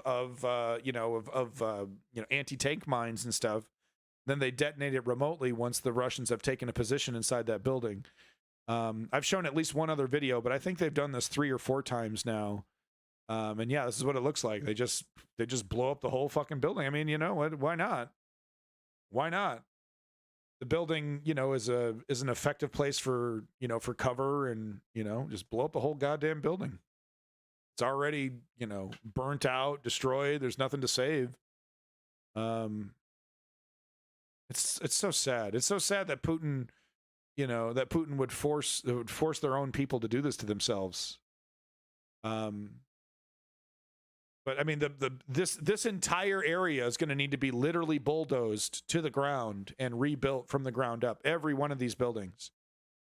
So it's not like the Ukrainians are, you know, like this is just unnecessary destruction. I mean, hell, if anything, it needs to happen regardless. You know, all these buildings need to be knocked down for the rebuilding effort. So shit, take a couple Russians out in the process. You know. Oh, just decimated. Where even is the building? What the fuck? There used to be a building there in those crosshairs. That used to be like a fucking 10-story, 20-story building. Maybe 10-story. It's gone, dog. It's gone. It's gone. Holy shit, dude. Holy shit. One more time. Let's see that. So this is the building right here. That's what we started off with. You got the money shot here. Boom. And then by the time the dust settles, it's literally nothing. It's just literally a footprint. Holy shit. Seen meth heads do that to their own homes? Davey was nice enough to provide this link in the chat. Thank you so much, Davey. If you want to check out the Discord, make sure you type in pound or exclamation point Discord. But this is what it looked like on the ground. Like I said, this doesn't kill a lot of people. It's terrifying.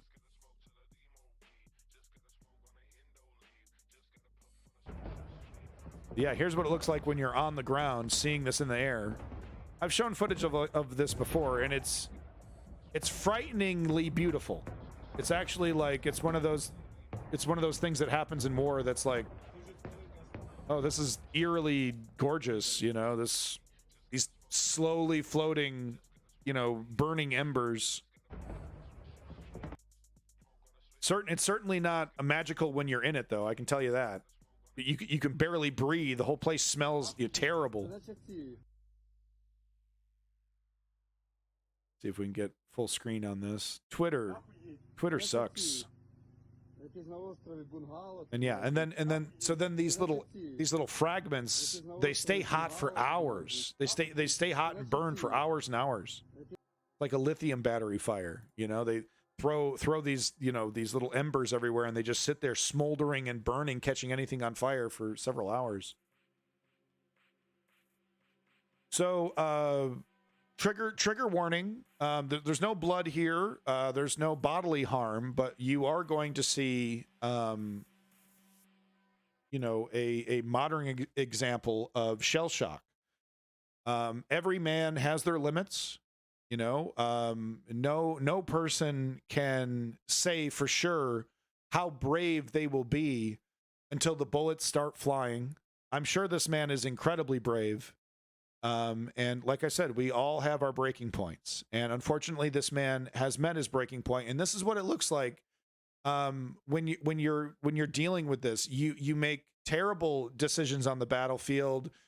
You're totally wild. You're erratic. You're terrified. You're incapable of moving. Sometimes, you know, and other times you'll make a really rash decision, just start shooting. You'll see in this video, you know, this guy is encouraging this guy to come up, and he's saying, don't shoot at anybody. You know, don't fire your weapon, right? Because, you know, you just, Russians, blah, blah, blah, blah, blah, right? And it's totally friendly units. So, you know, this is what it looks like when, you know, when you're scared to fucking death. You know, you're too scared to think properly. And yeah, it does happen. It happens to the bravest of us. So I'm not judging this man one bit. And I'm really showing this in an effort to educate people that, you know, hey, look, if you're going to be supporting war, you got to understand this is what it does to people. And when that's why I say, if I support this war, and I support, you know, I support the good and the bad, and you have to come to terms with that. Liberals far too often, especially in the United States, they're like, we're the good guys. We're fighting the good fight. And it's like, okay, maybe we're fighting the good fight here, but let's also understand the ramifications of our actions. When we give another country, you know, a mortar or, you know, a piece of artillery that can blow up an entire building, we got to understand what kind of power we're giving that other country. And is that right? Is that justified? All these questions need to be asked. Far too often, the United States just provides incredibly deadly weaponry to some, you know, unscrupulous actors, right? Just for the simple case of sowing chaos or making money or, you know, fill in the blank. Anyway, trigger warning. You're going to see somebody who's having a mental issue right here. Братан, что с тобой? Брат! Что с тобой, братан? Все нормально, я тут. Все нормально, я тут. Украина! Давай, брат, пошли! Давай. Ні в кого не стріляй. Де ворог? Ворог, там ще наші. Відходимо зі мною, братан. Давай. So yeah, he's hearing Ukrainians shoot back, but something happens right here that You know, clearly it's not just Ukrainians. Ой, братан. See right there, that was probably, I think, an artillery strike landing right over there. Look how close that is. Братан. Не бейся. Нормально все, ни в кого не стреляй. Пошли.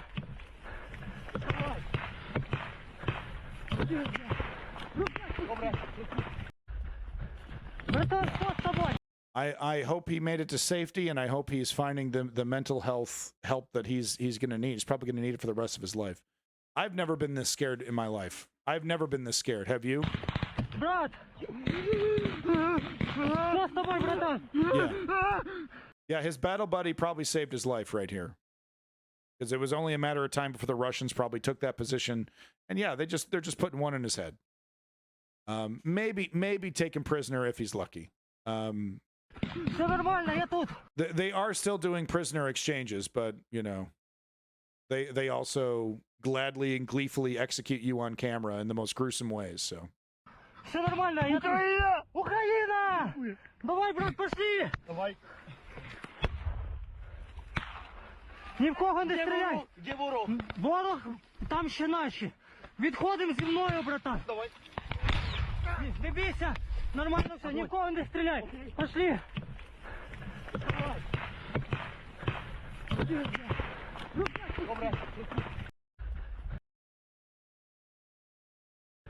Братан, що з тобою? Брат! Що з тобою, братан? Все нормально, я тут. Okay, all right, moving on here. Just a couple more clips, but these are the juicy ones. These are the good clips. These are the reason why you stick around. You want to see that action. You want to see the realness. Here we go. Clip from Warthog Defense. I've been really enjoying Warthog Defense's content. Looks like he's starting off with the PTSD video that we just watched. Moving into, so I mean, it's the Russians really are petulant, you know, corrupt mafia children.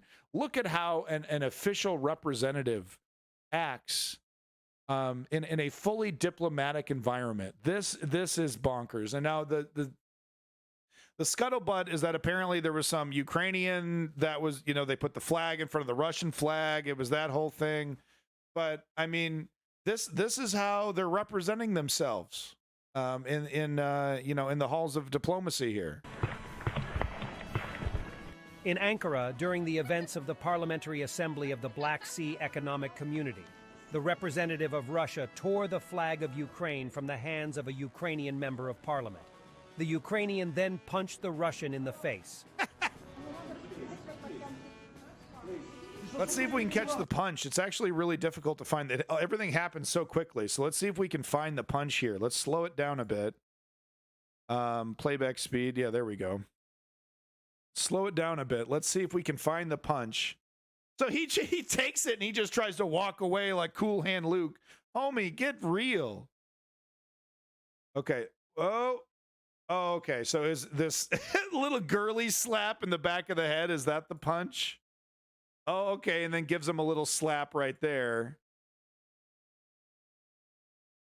Yeah. Running scared. Running scared. That's what it looks like on the front lines too, buddy. Yeah. You don't get away with this shit anymore, Russia. We're not intimidated. The entire world is no longer intimidated. We're laughing at you, man. At best, you can have the world's pity, right? Intimidation, respect, you don't have those. You don't have those. Pretty pathetic. Pretty fucking pathetic. All right, so moving on from that. While Russian drones are terrorizing civilians in Kyiv, the Ukrainian drones are terrorizing the Russian military in Bakhmut.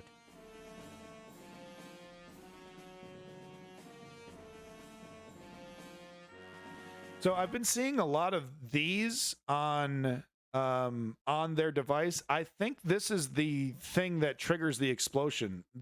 I think this is like, you know, waiting to make the connection, and that blows up the thing. So I think that's why it's right on front, and it's the first thing that hits. I think once this hits and makes that connection, the grenade then explodes. I think that's what we're seeing here with these They look, because it looks like, that's what it looks like to me at least.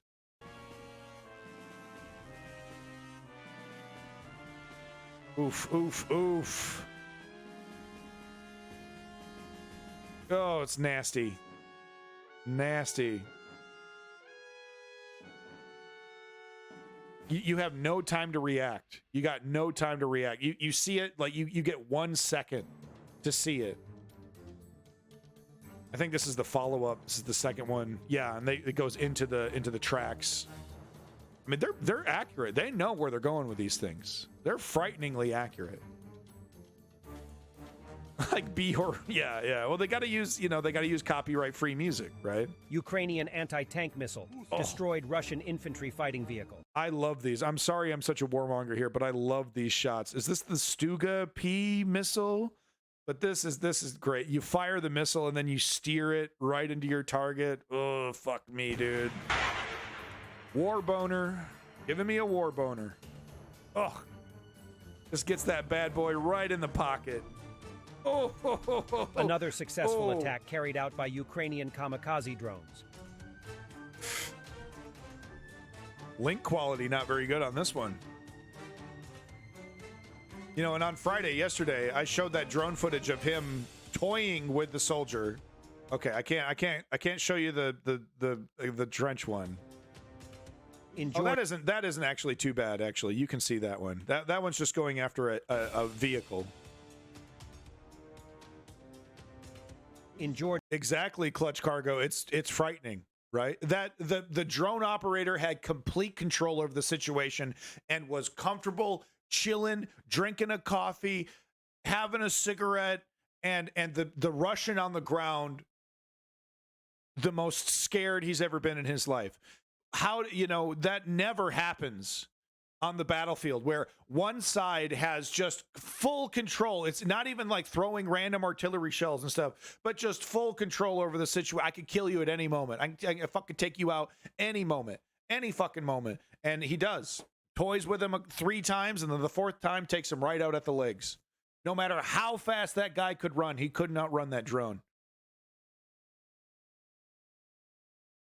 It's frightening to think of the ramifications of that technology. Yeah, Georgia locals. It's the Kronos. Trust me, man. That guy didn't have a fucking chance. He did not have a fucking chance. And he was shooting. He was shooting at the drone, I think, before he started to give chase. I don't know if you've ever fired a gun or tried to shoot a target like that, but trying to shoot this dinky little drone that can that can go like 30 miles an hour, and you're running for your life, wrote a curse word for Putin on a Russian truck and forced the Russians to remove the Russian flag. Damn, where was this? In Georgia, locals wrote a curse word for Putin on a Russian truck and forced the Russians to remove the Russian flag. Ah, okay. Well, there you go, Kronos. I mean, but I think, I don't know. I don't know. What do you think the official military training would be on that? Stand your ground and try to shoot it because running is totally useless. I just saw a clip about if you're running from a shark, if you're like swimming and panicking, that splashing and and moving away from the shark triggers its chase response, and it wants to trigger it's like prey response, right? And it comes after you. If you stop panicking and run away, turn around, look at the shark, face it with an aggressive stance, it is intimidated by that action. But if you're like running and panicking, it tries to come at you even harder. Maybe that's the SOP when it comes to kamikaze drones, right? You're gonna die. You're gonna die trying to run away. Might as well stand your ground and take a shot. So this is out in Georgia. Yeah, this is out in Georgia, and these Russians, they got the Z. We're gonna kick your butt, and then they're like, no, motherfucker, you're gonna take that Z off that. We're not gonna let you parade around pro-war. We're sick of that shit. That's amazing that it's happening in Russian-occupied Georgia. Yeah, Kronos, because if that guy running for his life had run into a hole, he might have survived. Спроси. У Абхаза спросить? А что в Цхинвале произошло тогда?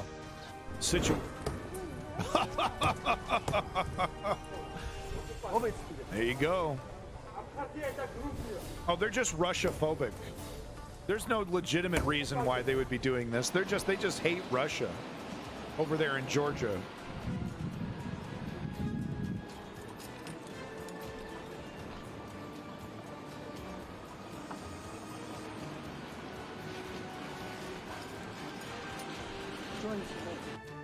Another massive fire in Russia. I think that's what was going on. One more time. Let me start at the beginning here just to make sure I get the context right on this, my ranting. Won't watch the whole thing over again, but In Georgia, locals wrote a curse word for Putin on a Russian truck and forced the Russians to remove the Russian flag. okay, so that's what happened. Okay, so yeah, these guys, they were pro-Russian. Vandals came up and put a bunch of, fuck Putin all over it. And then the Russians had to, remove this shit from their own. Okay, all right, great job, Georgia. You're next, baby. You're next, man. We gotta free these European countries from the iron grip of Russia. We really do. We really do.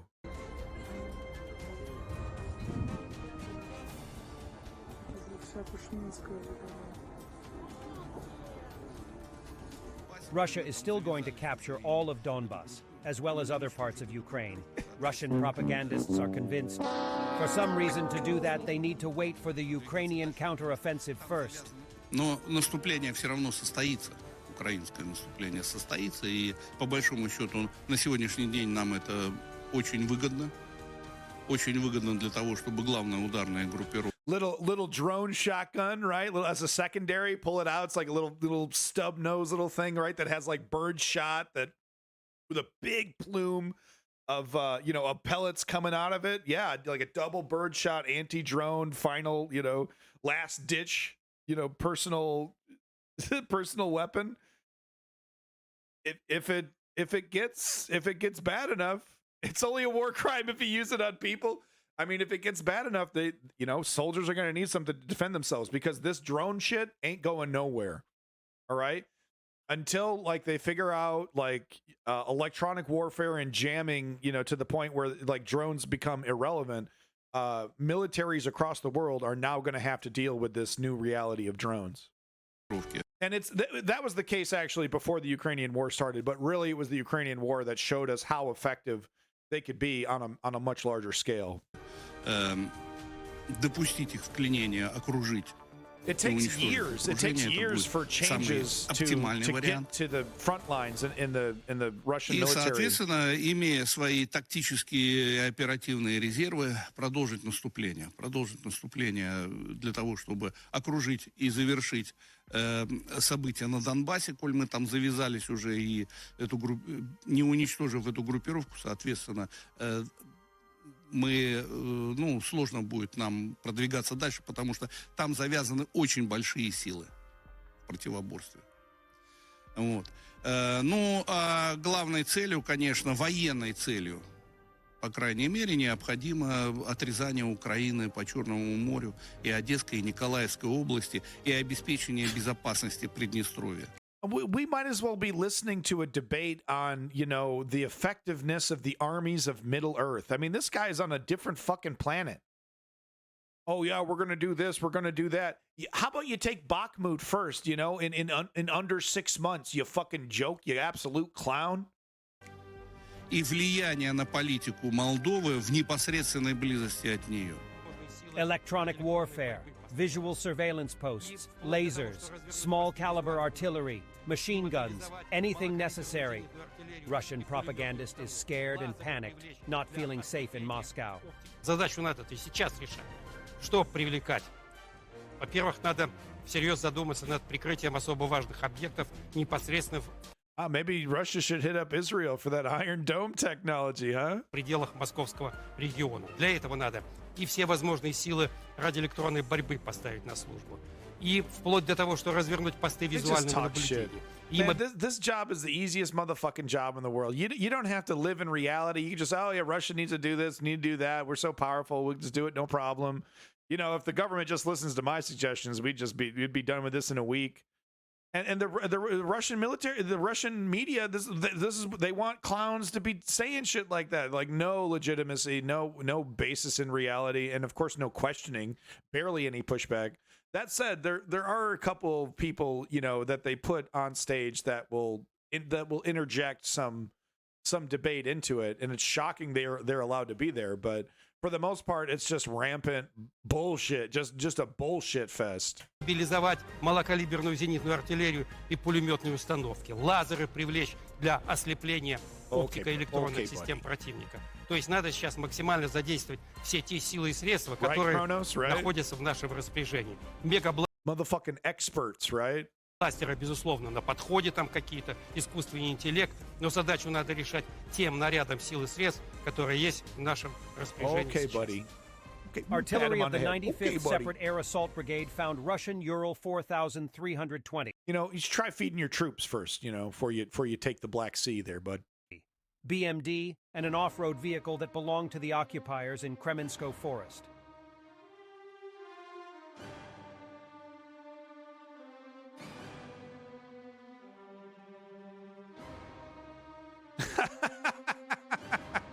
Didn't run into too many sharp poo sticks in Iraq there, Kronos? How many underground tunnel networks did you have to crawl through with your little pipe and your pistol, your pipe flashlight, your pistol? That is the most terrifying shit. That's one of the craziest, scariest battlefield situations in Vietnam. Ugh. Lots of poo in Afghanistan, no sticks, huh? Interesting. Towards bomb, especially them to launch major attack against Iranian sites. That's what Bibi Netanyahu needs. You know, I mean, the Palestinian conflict is basically wrapped up. Israel has almost completely taken Jerusalem. The Gaza Strip is an open air prison. No one gives a shit. No one cares. They take little bits and pieces. Bibi Netanyahu needs a big war, right? And another massacre of the Palestinian people might not do it. He might need a legitimate war. So maybe Clutch Cargo. We'll see. The Israeli government has never been more extreme. So we'll see. Literal shit creek up to my waist. It was oof. Oh no, you fell in like a shithole. Were you tasked with like cleaning one out or something and you fell in? Ooh, poor guy. Red Square parade rehearsal in Moscow. Me too. Be cool, guys. The girls are coming. Misjudged my jump. Oh no! No, dude, no! You. Oh man, you could have fallen into a mud hole. You could have fallen into some. You know, you fell into a shit pit. Oh, that's an L. That's an L. That's an L. Funny, those were my words too. I bet you were laughing your ass off.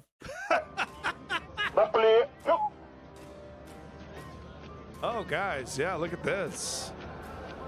All right.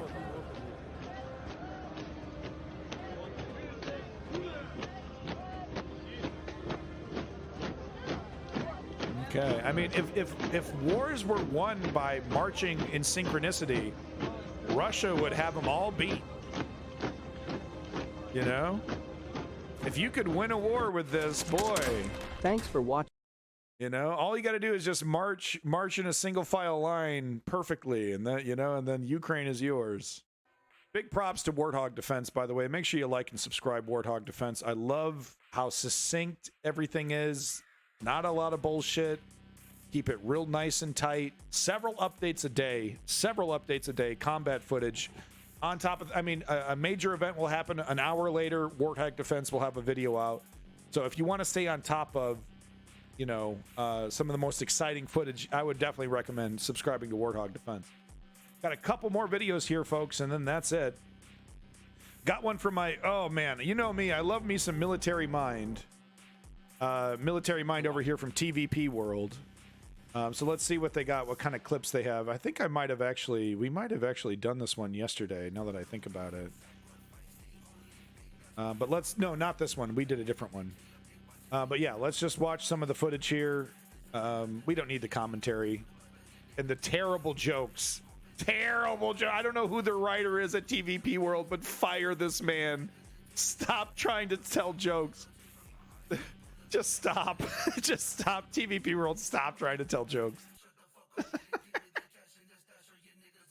But here's what it looks like. You know, they got the camo net. You know, this is some kind of gun of some sort, some kind of cannon.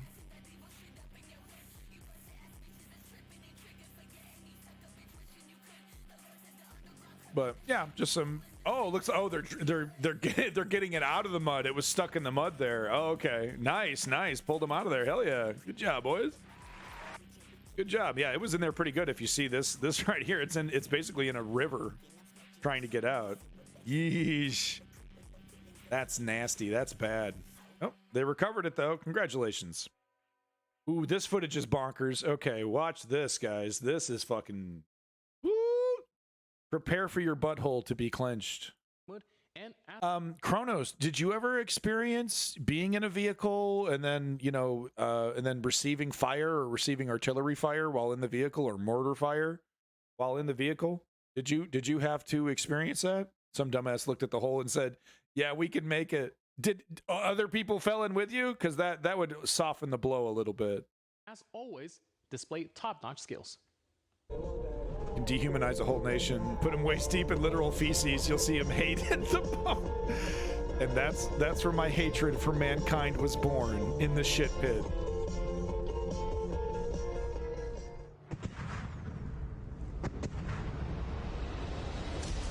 Damn, you're cruising around along, listen to the radio, and then the nightmare starts. Where's the vehicle? Where's the vehicle that was driving? I guess, I don't know. I didn't see that. Mortar fire, not accurate. No. Only been. You did have to experience so I assume because you survived, your vehicle was actually had proper IED armor. That was a major issue in Iraq and Afghanistan. I think more in Afghanistan, right? Was a lot of these Humvees were not equipped for improvised explosive devices. Yeah, your striker was hit. Wow. Well, I'm very happy to hear that you survived, man.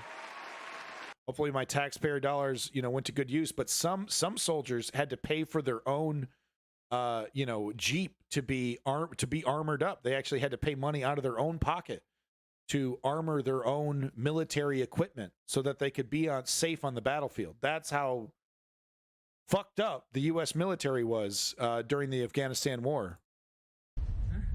I don't know if it's gotten any better either.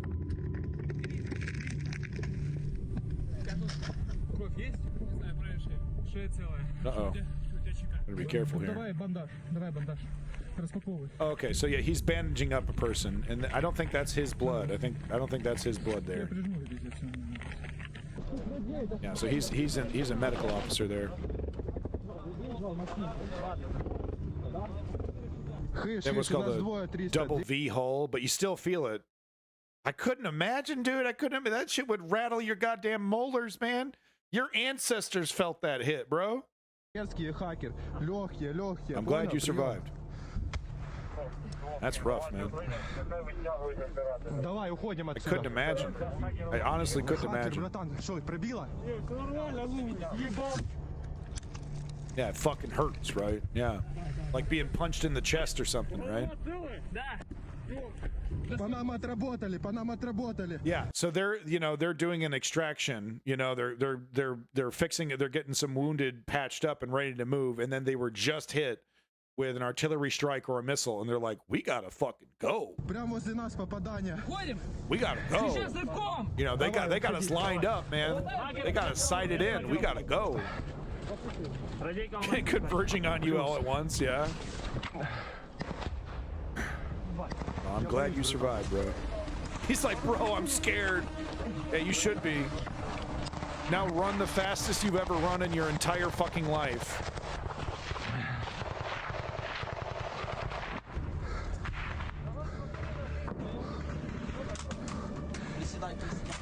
Sit down.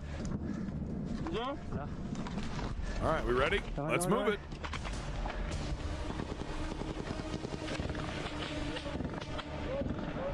Is your butt clenched? Hacker. Hacker is the name of one of the soldiers. It's his code name. Кидай, маленький, братан, хорош. It throws him an AK. Is this from the enemy? Сюда, братан. Сука, малый, ползи, пожалуйста. Где второй автом? Стой, держу тебя, малый. Как ты? Как ты? Заебись? Все хорошо, блядь, сука. Крой, крой! Крой хакера, пожалуйста. I think, is the hacker maybe a drone pilot?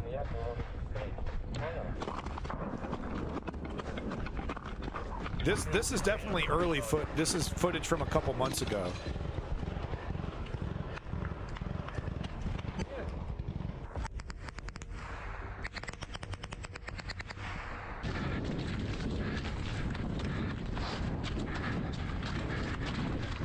I can't believe we get to, I keep having to say this, man. I just can't believe we get to see this footage, dude. Anti-electronic warfare item? Oh, yeah, okay. Yep. Yeah, so hacker's a person. Lucky. What a cool fucking battle name, dude.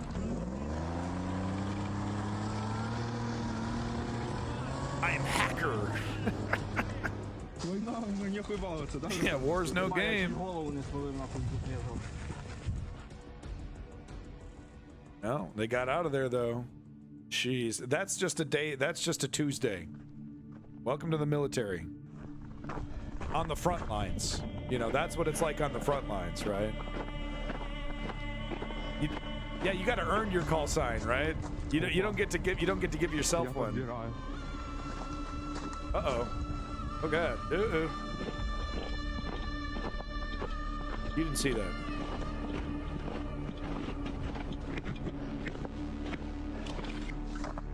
Literally, I can't show you any of this.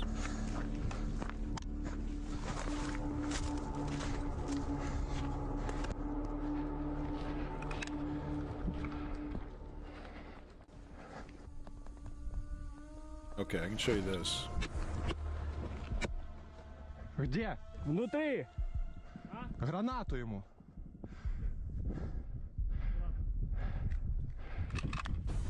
Хыш. Дошли до блиндажа, сидит внутри, пидор, как принял.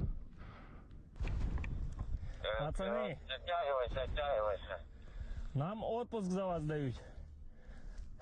I have a vacation because of you. And ending on that. I think that was the guy talking to the Russians about surrendering.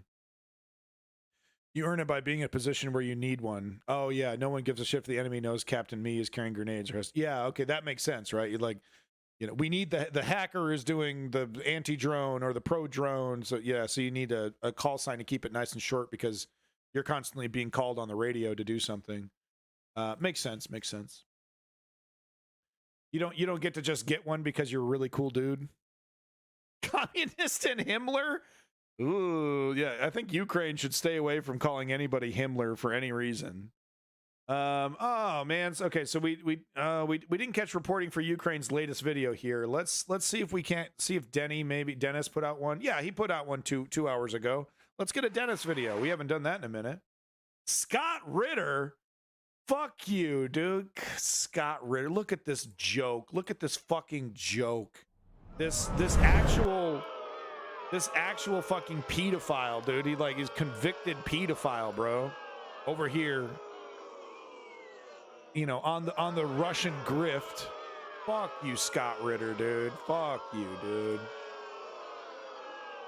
All right, so let's get that Dennis update. Hello, my friends. The Ukrainian counterattack may really start very soon. At least we have some sort of the signs that show it. As you know, Russia announced the evacuation from this territory near to Melitopol, Tokmak, and today they increased that area of evacuation, and now they move people from Zaporizhia and Kherson Oblast to... I got to point out that this is exactly what Davey has been saying. His prediction was that they were going to start the invasion around here.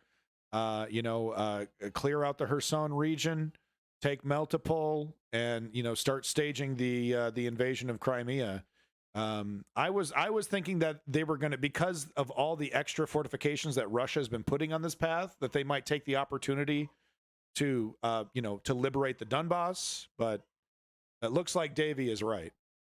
to Crimea, and that is why there is the huge traffic jam. This photo comes from the Changar area, and there is the checkpoint where they enter Crimea. What we also may see from this picture that the weather is quite fine and the forecast is also good. The same weather you may see over here. This is the Ukrainian military column, mostly Bradleys, and the weather is perfect for the counterattack, I may say, but there still could be the problems with the soil. It needs several days to be more or less robust, but on the south it's more or less good. But still there are some areas where the soil is not really good, and it depends on the Ukrainian plan.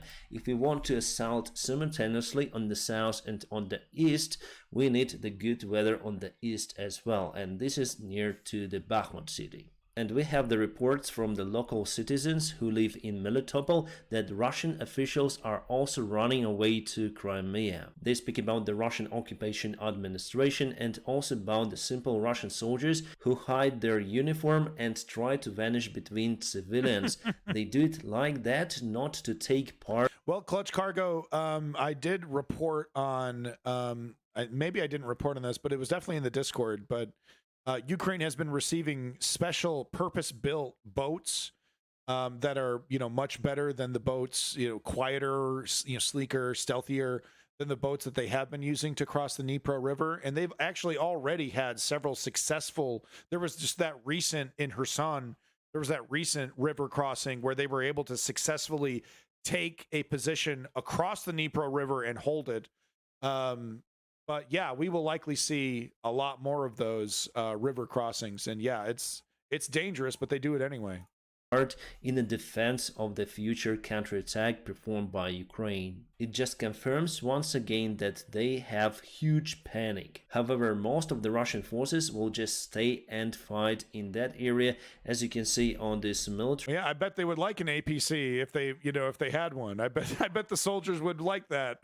Kronos. Map, there are some defense lines created. Wow, look at the detail on this line. Wow, look at the defense lines here set up.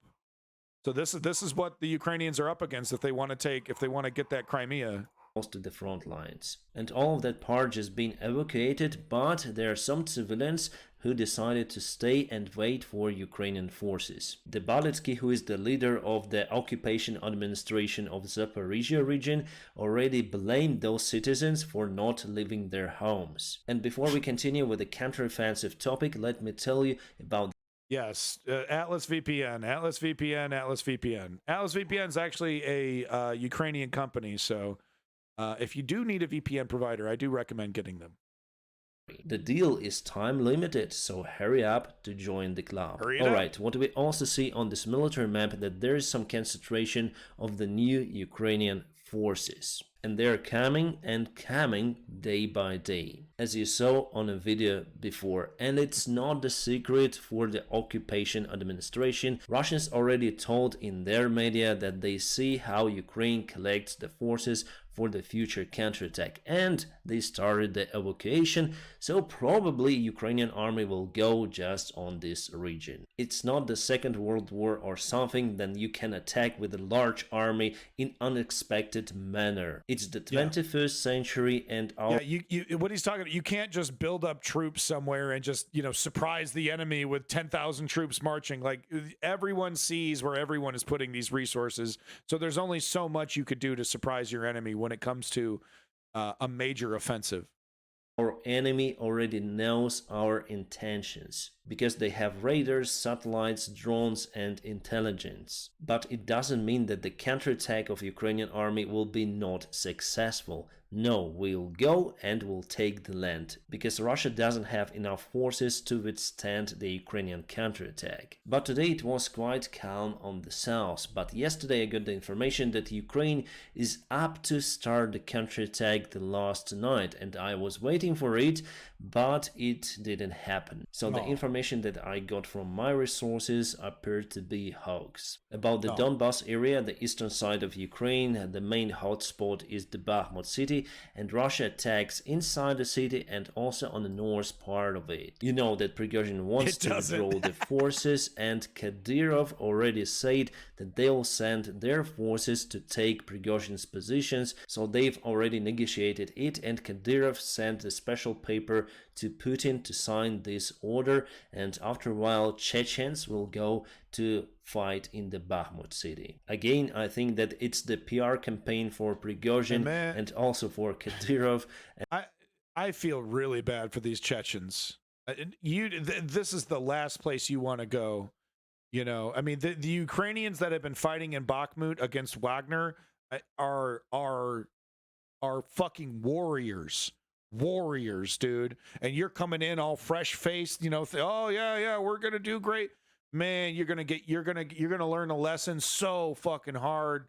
I'm not trying to like suck the Ukrainian military's dick here. I'm just saying these are this is one of the hottest battlefields on the planet.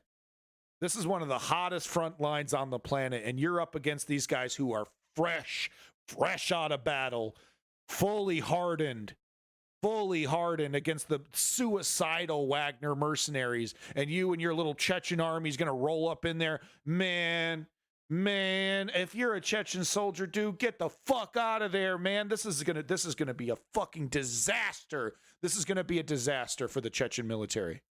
And partially it may touch Putin. For Putin, this situation is not very nice, but as a variant, he could play this all theater to blame Shoigu and Gerasimov for the future Russian army defeat, let's say, on the south. Because Prigozhin and Putin, they have, I would say, connection, because without Putin, Prigozhin would not be able to create even the Wagner forces. So in this situation, obviously it's better to blame the regular Russian army command, but they also have resources and they have influence. Also, Russia attacks near to Spirna, at least tries to do it, and near to Bilohorivka. And not long time ago, they've lost some land out there. And let's check the Bakhmut update from the Deep State map. So it was yesterday, and it is today just the light movement of the Russian forces inside the city. Forward. This is detected. This is after Prigozhin's announcement.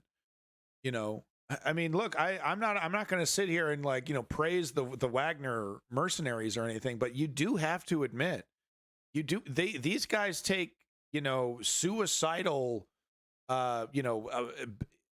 these guys take, I don't know, I can't even find the words, man. I honestly, like, they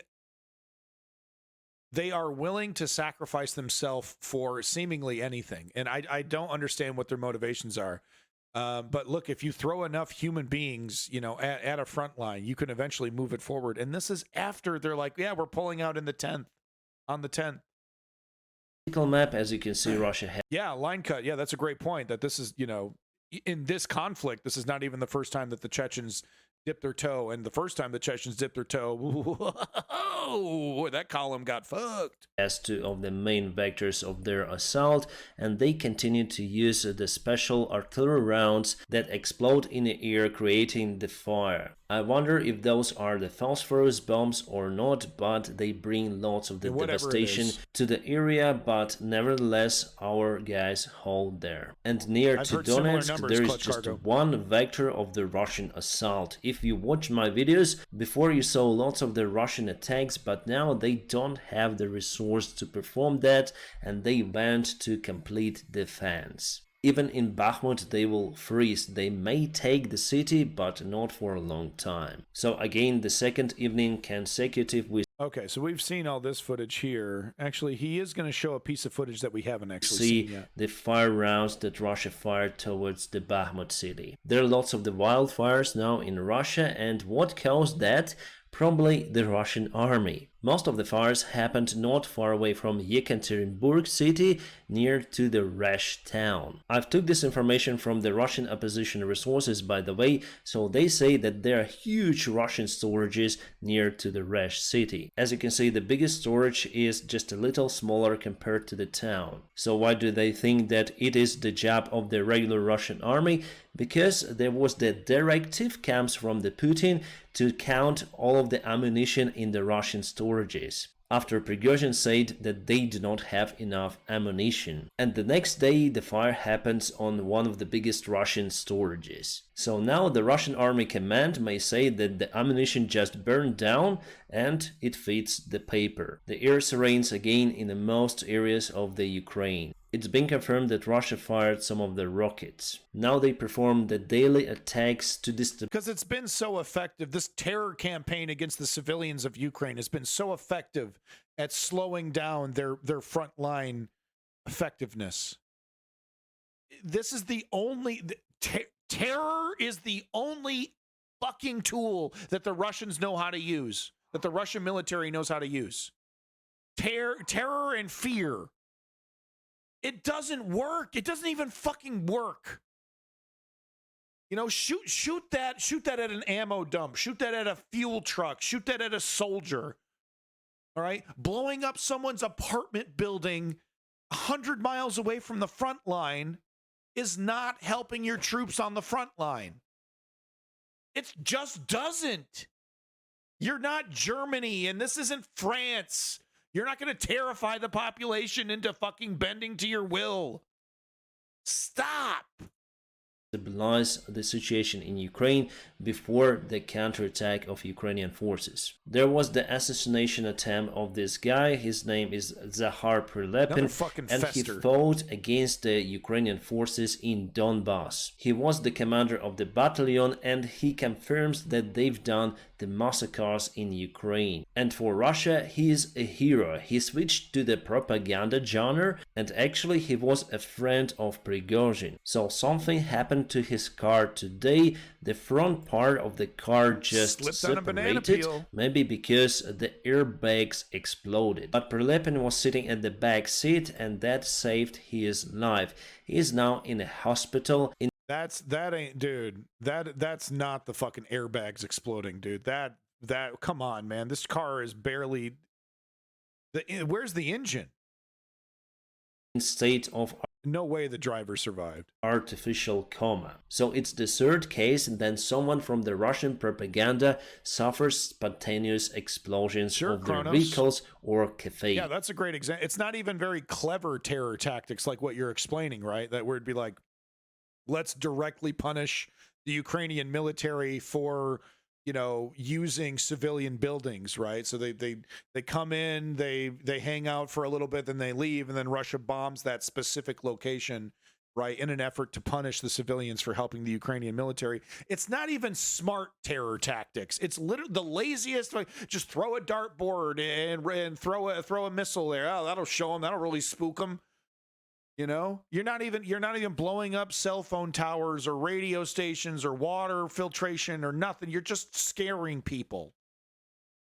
And I guess that is just the beginning. And Ukraine has nothing to do with it. I think it's the internal clashes between the Russian clans. Today the Ukrainian air defense shut down the very interesting drone. It's the first time I see it, so you can see this part. There are just lots of the cameras. Usually they have one camera, but there, wow, lots of the lenses.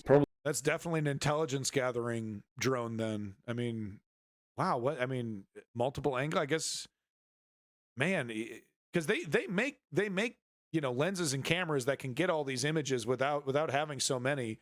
So maybe they're broke and they got to use many, you know, consumer level cameras to make up for the fact that they don't have those high-end military lenses anymore.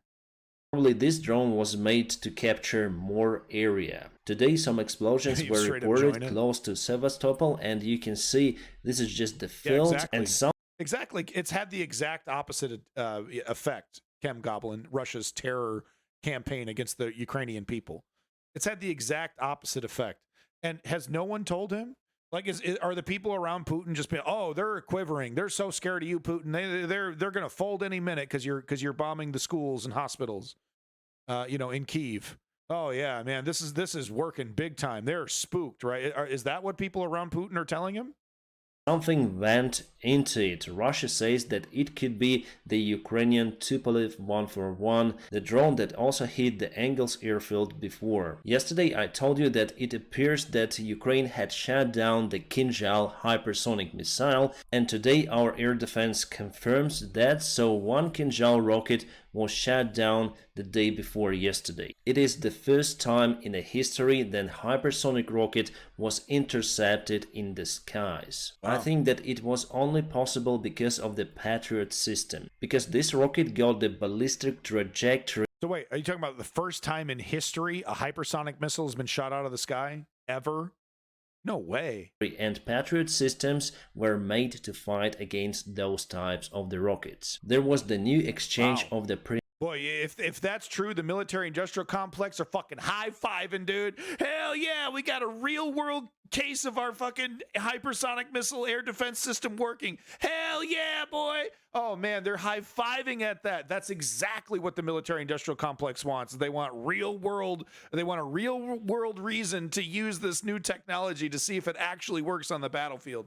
So somebody at Raytheon or Boeing they're fucking high-fiving right now. Prisoners of war. We got 45 soldiers coming back to Ukraine. Nice. And they spent around 1 year in the Russian. And look at them, emaciated, pale, shaven bald because they're not allowed proper facilities to stay in. That's what Russia does to people. Look at it. Look at skin and fucking bones. Haven't seen sun since they got out of the gulag. That's how Russia treats its fucking prisoners, man.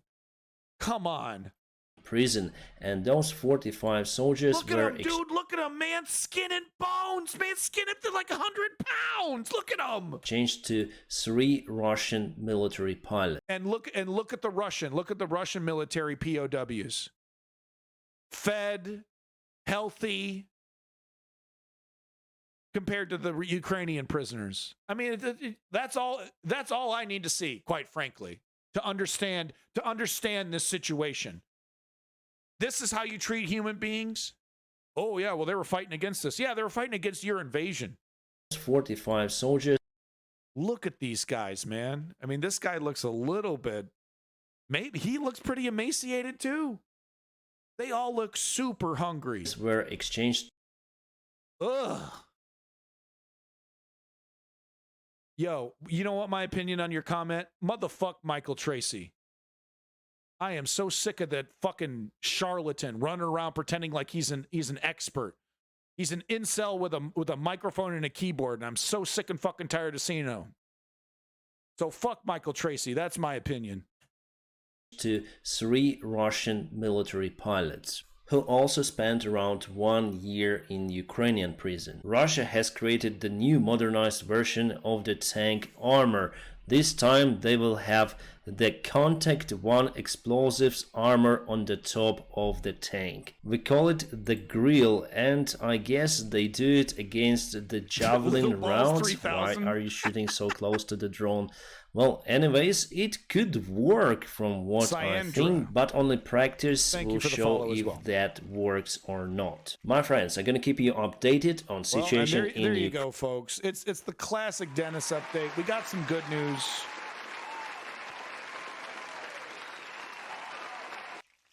I'm not gonna lump Abby Martin into Oliver Stone and Medea Benjamin. I actually haven't heard Abby Martin's opinion on Ukraine. Is Abby Martin making the Ukraine needs to let Russia win argument so that we can have peace argument? I haven't heard Abby Martin make that argument. But yeah, Oliver Stone and Medea Benjamin basically making the case. You know, it's really gross, right? Because it's like, I care so much about peace. That's why I think Putin should be allowed to win. We shouldn't push back on Putin because that's violent. You know, and the discussion is so dishonest too, because it's like, I guess Putin is just waiting on the phone, waiting for Uncle Sam to start peace negotiations. Yeah, you know, Putin will start the discussion as soon as we let him win. As soon as we let him take Donbas, you know, Kherson and keep Crimea, then we'll start the peace process. I know a lot of people that I respect worked for RT and aren't pro-Russian. Jesse Ventura is a great example. So show me the clip, show me the interview, show me the piece of writing that she did that makes that argument, because just working for RT is not enough justification. Show me Abby Martin making this disingenuous peace argument that Medea Benjamin makes, because she works very hard to fight against empires across the world. And I would be very surprised if she was making just a straight disingenuous, we got to let Russia win argument. I really would be surprised by Abby Martin if she was making that. But yeah, Medea Benjamin, Aaron Mate, Glenn Greenwald, jokes. They're fucking jokes. They're hacks. They're grifters. It's so gross to frame that in like a pro-peace framing, to let an invading empire win. Defeatism, capitulating to an authoritarian, that's the only way we're gonna get peace. Fuck that noise. Anyway, folks, there you go. That's my Ukraine update. Thank you, YouTube, for coming through. I don't have time to, show me the specific time, give me the window. I don't have time to watch a whole fucking clip. I'm actually trying to end the stream. So anyway, thank you, YouTube. We're having an argument about Abby Martin over here in the chat. But thank you, YouTube. That's my Ukrainian update. We'll get back to you. More news coming through. It's the News Underground, baby. So thank you for showing up. Appreciate it.